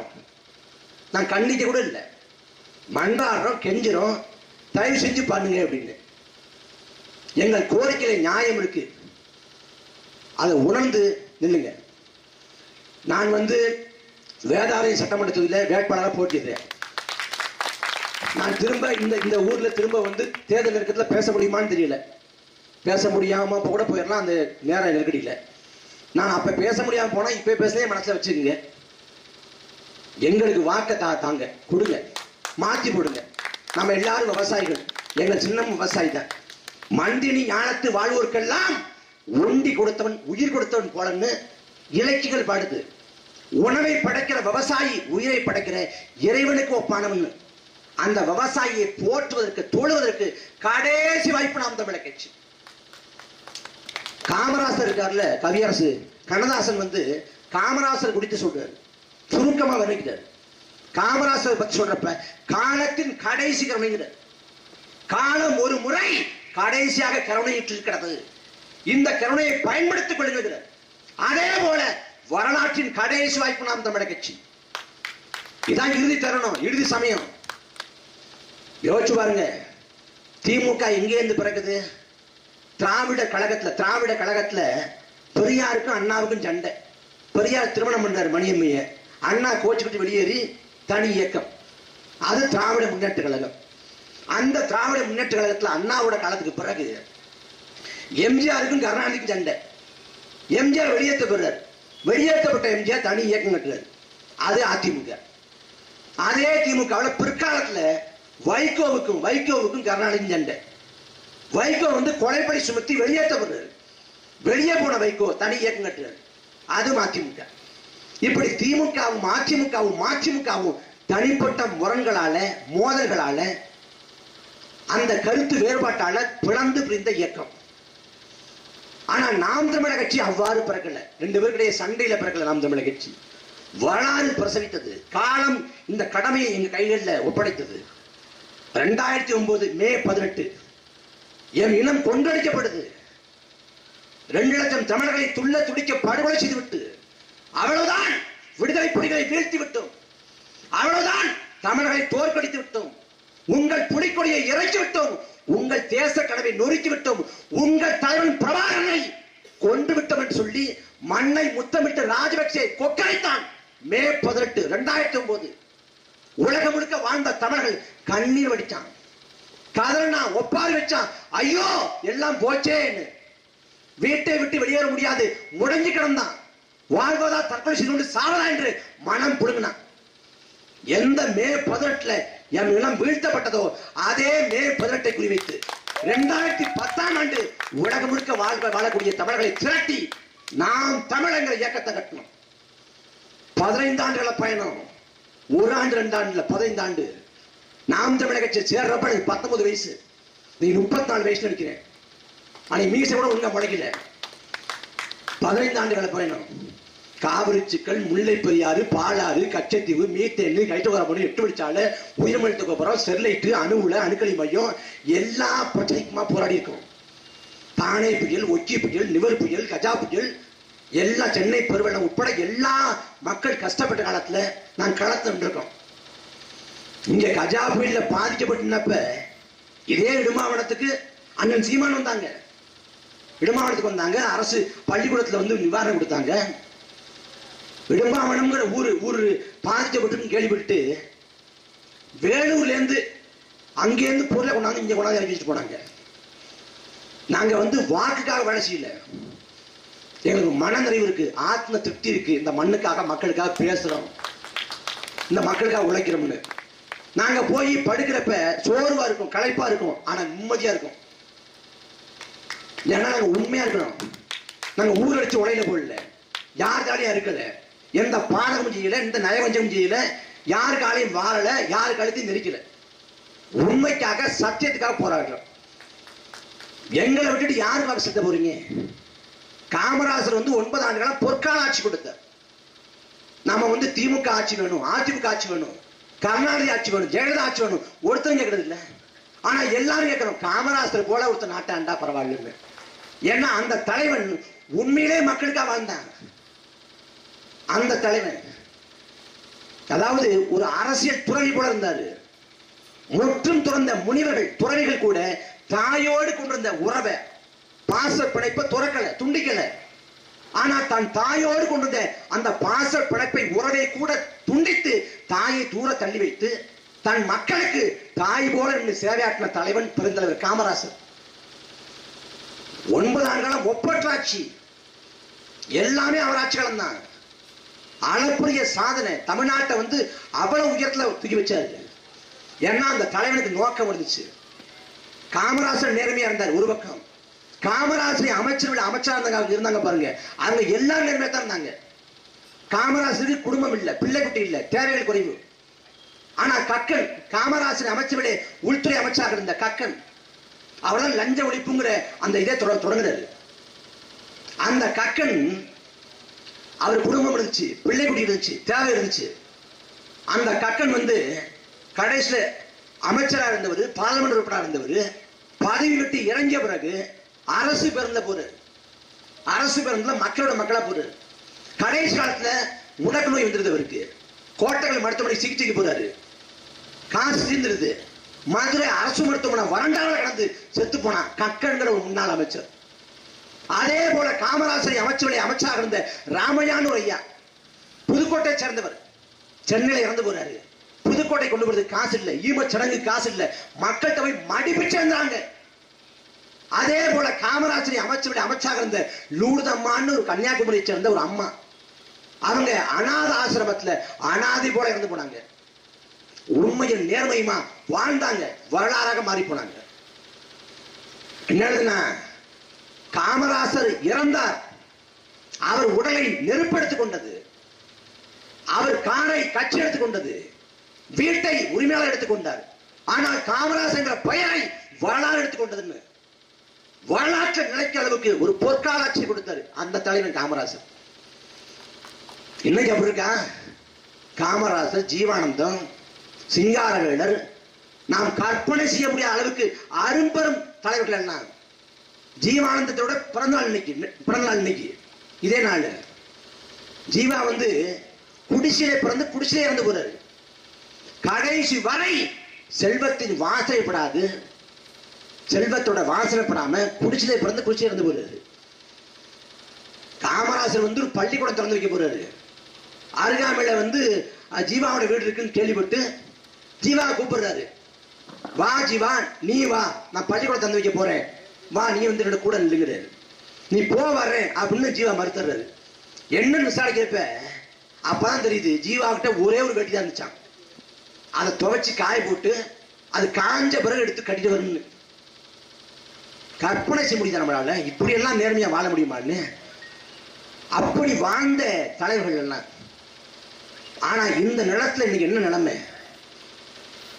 செந்தில் பாலாஜின்னு ஒருத்தர் அதிமுக ஆட்சி காலத்துல ஊழல் பண்ணிட்டு திமுக வந்துட்டாரு. என்னன்னா அதிமுக ஆட்சி காலத்துல ஊழல் நடந்துச்சுன்னு அதிமுக சொல்றேன். அதிமுக ஆட்சி காலத்துல செந்தில் பாலாஜி ஊழலே பண்ணலன்னு திமுக சொல்றேன். எவ்வளவு வியப்பு!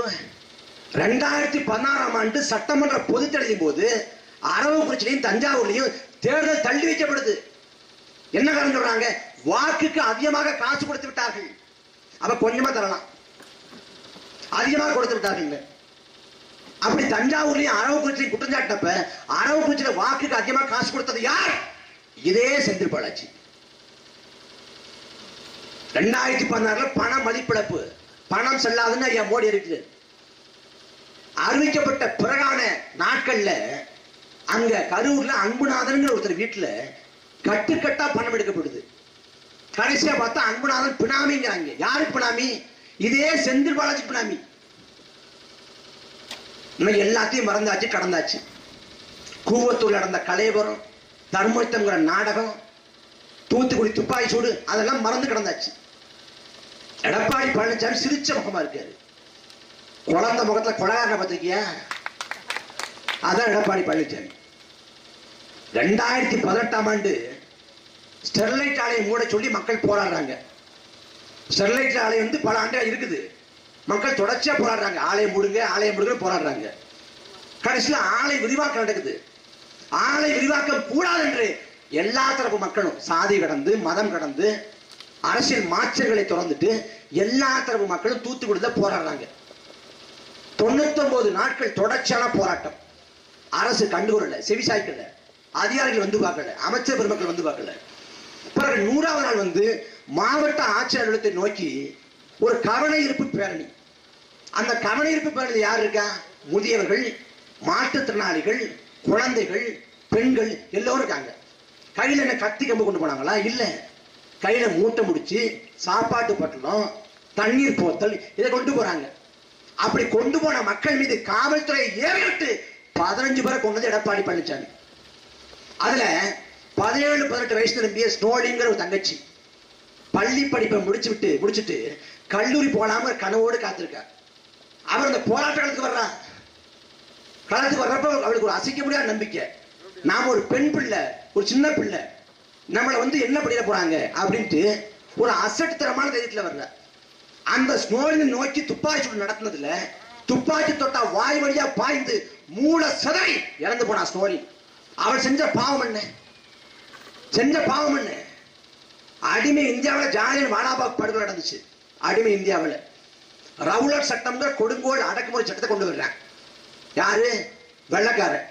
யாரை வேணாலும் கேட்பார் இல்லாம கைது பண்ணி எவ்வளவு நாட்களை வேணாலும் வைக்கலாம்ங்கிற ஒரு கொடுங்கோல் சட்டம், அடக்குமுறை சட்டம், கருப்பு சட்டம். அதை கண்டிச்சு ஜாலியன் வாலாபாக்கில் மக்கள் கூடுறாங்க. அப்படி கூடினப்ப அன்னைக்கு வெள்ளக்காரன் ஜெனரல் டயர் உத்தரவு போட்டு ஆயிரக்கணக்கான பேரை கொலை பண்றாங்க. ஒரே அந்த பொழுதுல அந்த படுகொலை வரலாற்றுல ஜாலியன் வாலாபாக் படுகொலைன்னு இன்னைக்கு வரைக்கும் வர்ணிக்கப்படுது. பகத்சிங் போராட்ட உணர்வோடு திகழ்ந்ததுக்கு காரணம், உத்தம் சிங் அந்த களத்துல போராளியா திகழ்ந்ததுக்கு காரணம் ஜாலியன் வாலாபாக் படுகொலை. அந்த ஜாலியன் வாலாபாக் படுகொலை நடந்து 100 ஆண்டுகளை கடந்துட்டோம். 2018 வந்தா 100 ஆண்டு. 100 ஆண்டுகள் கடந்த பிறகு எந்த இங்கிலாந்து நாட்டை சேர்ந்த வெள்ளைக்காரன் ஜாலியன் வாலாபாக்கை சுட்டு கொன்னானோ அதே இங்கிலாந்து நாட்டில் வெள்ளைக்காரர்கள் அந்த பாராளுமன்றத்தில், பிரிட்டிஷ் பாராளுமன்றத்தில் எங்கள் முன்னோர்கள் தவளித்து விட்டார்கள். ஜாலியன் வாலாபாக்கிலே அப்படிப்பட்ட படுகொலை நிகழ்ந்திருக்க கூடாது, நாங்கள் வருத்தம் தெரிவிக்கிறோம், மன்னிப்பு கோரம்னு 100 ஆண்டு கழிச்சு வெள்ளைக்காரன் இங்கிலாந்து பாராளுமன்றத்தில் வருத்தம் தெரிவிச்சான், மன்னிப்பு கோரணும். ஆனா சமகாலத்துல தூத்துக்குள்ள நடந்த படுகொலைக்கு என்ன நீதி கிடைச்சிச்சு? அதிமுக படுகொலை செஞ்சது, திமுக அது தொடர்புடைய குற்றவாளிகளை காப்பாற்றி கொண்டு கிடந்தது. என்ன வேறுபாடு? ஒரு வேறுபாடும் இல்லை. அதை உணர்ந்து தெளிந்து வாக்கை மாற்றுங்கள். வாக்கை மாற்றாத வரை வாழ்வில் எந்த மாற்றம் வராது, ஒருபோது மாற்றம் வராது. எல்லாவற்றையும் துறவி வரலாறு சொல்றாரு, கருணை இல்லா ஆட்சி கடிய ஒழிக அருள் நயந்த நன்மார்கள் ஆளுங்கள். அந்த நன்மார்கள் ஆளணும்னா வாய்ப்பு நாம் தமிழர் கட்சி தான். திருமந்திரத்துல திருமூலர் சொல்றாரு, என்னை நன்றாக இறைவன் படைத்தவன் தன்னை நன்றாக தமிழ் செய்யுமாறுன்னு. இறைவன் படைத்ததே தமிழுக்கு தொண்டாற்றுவதற்கு தான் பாடுறாரு திருமூலர். அந்த தமிழை போற்றுவதற்கு தொழுவதற்கு வாய்ப்பு நாம் தமிழர் கட்சி. தமிழை கலசம் ஏற்றவும் தமிழரை கோட்டை ஏற்றவும் வாய்ப்பு நாம் தமிழர் கட்சி. கடைசி வாய்ப்பு, வரலாற்றில் கடைசி வாய்ப்பு. 1000 ஆண்டுகளுக்கு முன்பாக இதே புலிக்கொடி ஏந்தி போய் நாம் பார்த்த ராஜராஜ சோழன், ராஜேந்திர சோழன், இன்னைக்கு இருக்கக்கூடிய இந்தியா, இலங்கை, பர்மா, மாலத்தீவு, Singapore, Malaysia, Thailand, Vietnam, Cambodia இன்று உலகின் பல்வேறு நிலப்பரப்புகளை வென்று மன்னாதி மன்னனாக வளம் வந்தான். அவன் பெயர் அருண்மொழி சோழன். ராஜராஜாங்கிறது பட்டம், மன்னனுக்கெல்லாம் மன்னன், மன்னாதி மன்னன். அந்த ராஜராஜ சோழன், ராஜேந்திர சோழன் அவன் மகன். அவன் மலேசியா வென்று விட்டு கடாரம் கொண்டான் என்று பெயர் பெற்றான். 1000 ஆண்டுகளுக்கு பின்பாக அதே மலேசியாவுக்கு கூலியாக போய் நிற்கிறோம், அகதியாக போய் நிற்கிறோம். நம் தாத்தன்கள், நம் பாட்டன்கள் அரசாக கல்பதிச்ச இடத்துல அகதியா போய் நிற்கிறோம். ஈழத்துல 2 லட்சம் மக்களின் சாவு.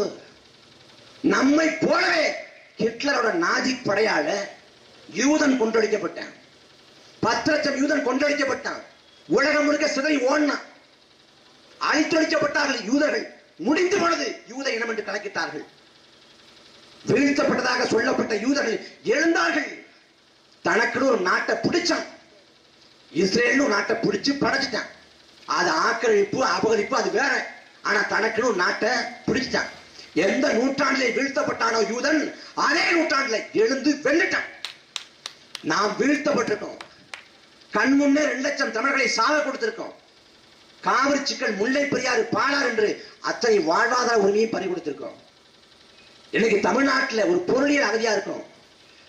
பொருளியல் அகதி இங்க வாழ முடியாம பொருளாதாரத்துக்காக வெளிநாட்டுக்கு ஓடுறது.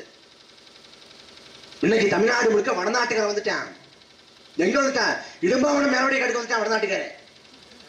ஐஸ் கொண்டு வர்றான். எந்த ஊராங்கிற உத்தரவேசங்கிறான். உத்தரவேசம் இருக்கு, இடும்பாவனம் மேலோடைய கடிங்க இருக்கு. வந்துட்டாங்க. நாத்து நடுறது, களை பறிக்கிறது, கடையில தட்டு கழுவுறது, எல்லா இடத்தையும் இந்திக்காரன் தான் இருக்கான். தமிழர் தாயகத்தை அழிக்க போறேன். நாம ஒரு வேலைக்கு வந்து இந்த வேலை அப்படின்னா, இந்த தட்டு கழுவுற வேலை, இல்ல வந்து ஒரு புரோட்டா மாஸ்டர் வேலை அப்படின்னா, இந்த வேலைக்கு குறைந்தபட்ச ஊதியம்னு ஒரு வேலையை வந்து ஒரு தொகையை வந்து நிர்மாணிச்சு வச்சிருக்கோம். அவன் என்ன பண்றான்? நம்ம 150 ரூபான்னு தீர்மானிச்சு வச்சிருந்தா அவன் வந்து 50 ரூபாய்க்கு வேலை பார்க்கறான். அவன் என்ன ஆகுது? நமது வேலை பறிபோகுது. நீ நினைக்கிற சாதாரணமான்னு பொருளாதாரம் அவன்கிட்ட போயிட்டு இருக்கு. வெள்ளக்காரன் நாட்டை முன்னோர் அறிமுகப்படுத்தினான். நான் முன்னோரை கொடுமைப்படுத்தினேன். வெள்ளக்காரன் எப்படி நாட்டை பிடிச்சான்? படிச்சு பாரு நல்லா. வெள்ளக்காரன் நாட்டின் மீது போர் தொடுத்தானா? எல்லையில் ராணுவத்தை குவிச்சானா? நாட்டை வந்து ஆக்கிரமிச்சானா? இல்லை. கிழக்கிந்திய கம்பெனியை கொண்டு வந்தான் வெள்ளக்காரன். அந்த கிழக்கிந்திய கம்பெனியை கொண்டு வந்து இந்த நாட்டில் கோவாவில், மும்பையில, சென்னையில எல்லா இடத்தையும் வணிகம் பண்றான். வணிகம் பண்றப்ப பொருளாதாரத்தை தன்மைப்படுத்துறேன். பொருளாதாரம் தானாக விடம் போனது, நாடு அழிவுபட்டது. அப்ப பொருளாதாரத்தை இழந்தா நாடு அழிவுபட்டோம். அதை உணர்ந்துதான் நாம் தாத்தன் வஉசி பொருளாதார விடுதலைக்காக, நாட்டின் சுதந்திரத்துக்காக சுதேசி கப்பல் விட்டான். சுதேசி கப்பல். அதே போல இன்னைக்கு நமது பொருளாதாரம் அவன்கிட்ட போய்கிட்டு இருக்கு. அதை விட ஆபத்து, பீகார்ல இருந்து 6 லட்சம் 7 லட்சம் பேர் தமிழ்நாட்டில் வாக்காளராக சேர்க்கப்படுவதற்கான வேலை நடக்குது. 6 லட்சம் பேர் 7 லட்சம் பேர் தமிழ்நாட்டில் வாக்காளராக சேர்க்கப்பட்டா என்ன ஆகும்? ஒவ்வொரு தொகுதியிலையும் 40,000 பேர் 30,000 பேர் நம்ம பெருகிட்டான்னா ஒரு தொகுதியோட வெற்றி தோல்வியை அவன் தீர்மானிப்பான். அவன் வெற்றி தோல்வியை தீர்மானிக்கான்னா உன் கோரிக்கை இங்க கேட்கப்படாது, அவன் கோரிக்கை தான் கேட்கப்படும். உதாரணம் தெரியுமா?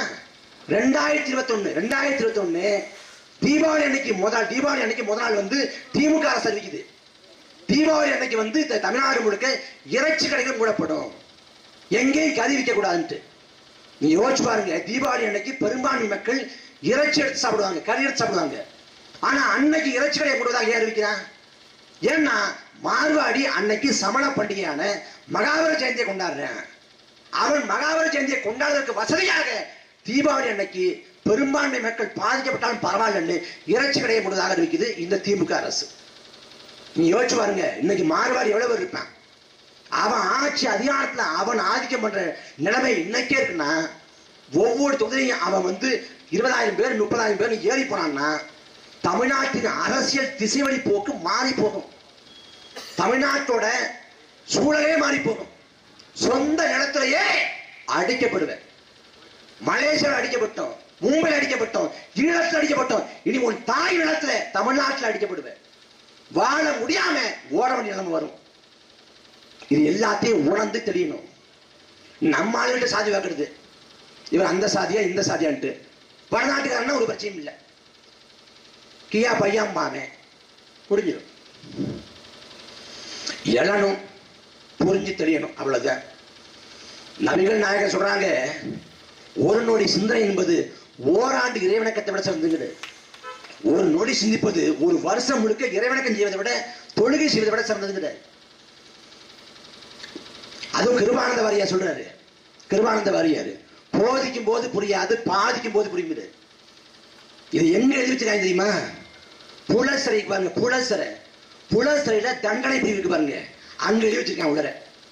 எனக்கு எப்படி தெரியுமா? நாங்க போனேன். எப்ப போனேன்? 2018 காவிரி மேலாண்மை வாரியம் அமைக்க சொல்லி போராட்டம் பண்ணோம். IPL மைதானத்தை முற்றுகையிட்டு எங்கள் மக்கள் போராடி கொண்டிருக்கிற வேலையில உனக்குன்னு கிரிக்கெட் ஒரு கேடான்னு போராடணும். அந்த போராட்டத்துல போலீஸ் எட்டி உதச்சிங்கிறது என் மேல வழக்கு. அப்படி வழக்க போட்டு என் மேல குண்டாசை போட்டான். 68 நாள் ஒட்டுமொத்தம் போலீஸ்ல இருந்தேன். அப்ப போறப்ப அங்க பார்த்த வாக்கியம் இருக்கு.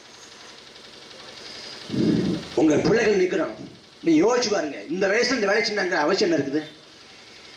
என்னையே வந்துச்சுங்க, என்னைய இடும்பாவனத்துக்கு வரதுக்கான வேலை பார்த்தேன். நான் இங்க இல்லைன்ட்டு போயிட்டேன், அங்கேயே முடிச்சிட்டேன்.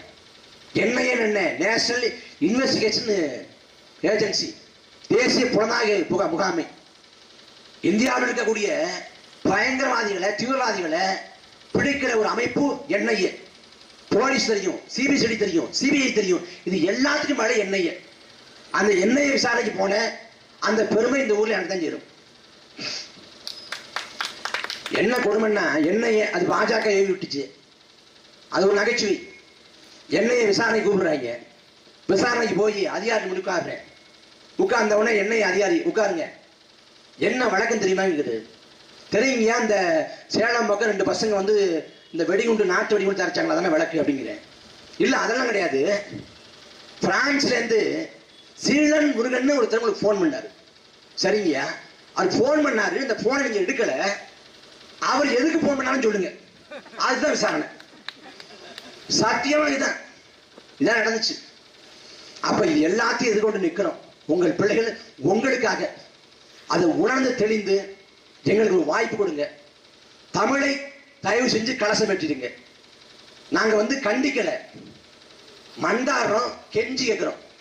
உங்கள் பிள்ளைகள் நாங்களும் சிவனை போற்றி தொழுவதற்கு தயவு செஞ்சு இந்த கோயிலோட கலசை ஊத்துறப்ப தமிழ்ல வழிபாடு செய்யுங்க, தமிழ்ல குடமுழுக்கு பண்ணுங்க. குடமுழுக்கு பண்ணா ஆதிபாட்டன் சிவன் மனம் குளிரும், இந்த நிலமும் வளமும் செழிக்கும். நன்றி, வணக்கம்.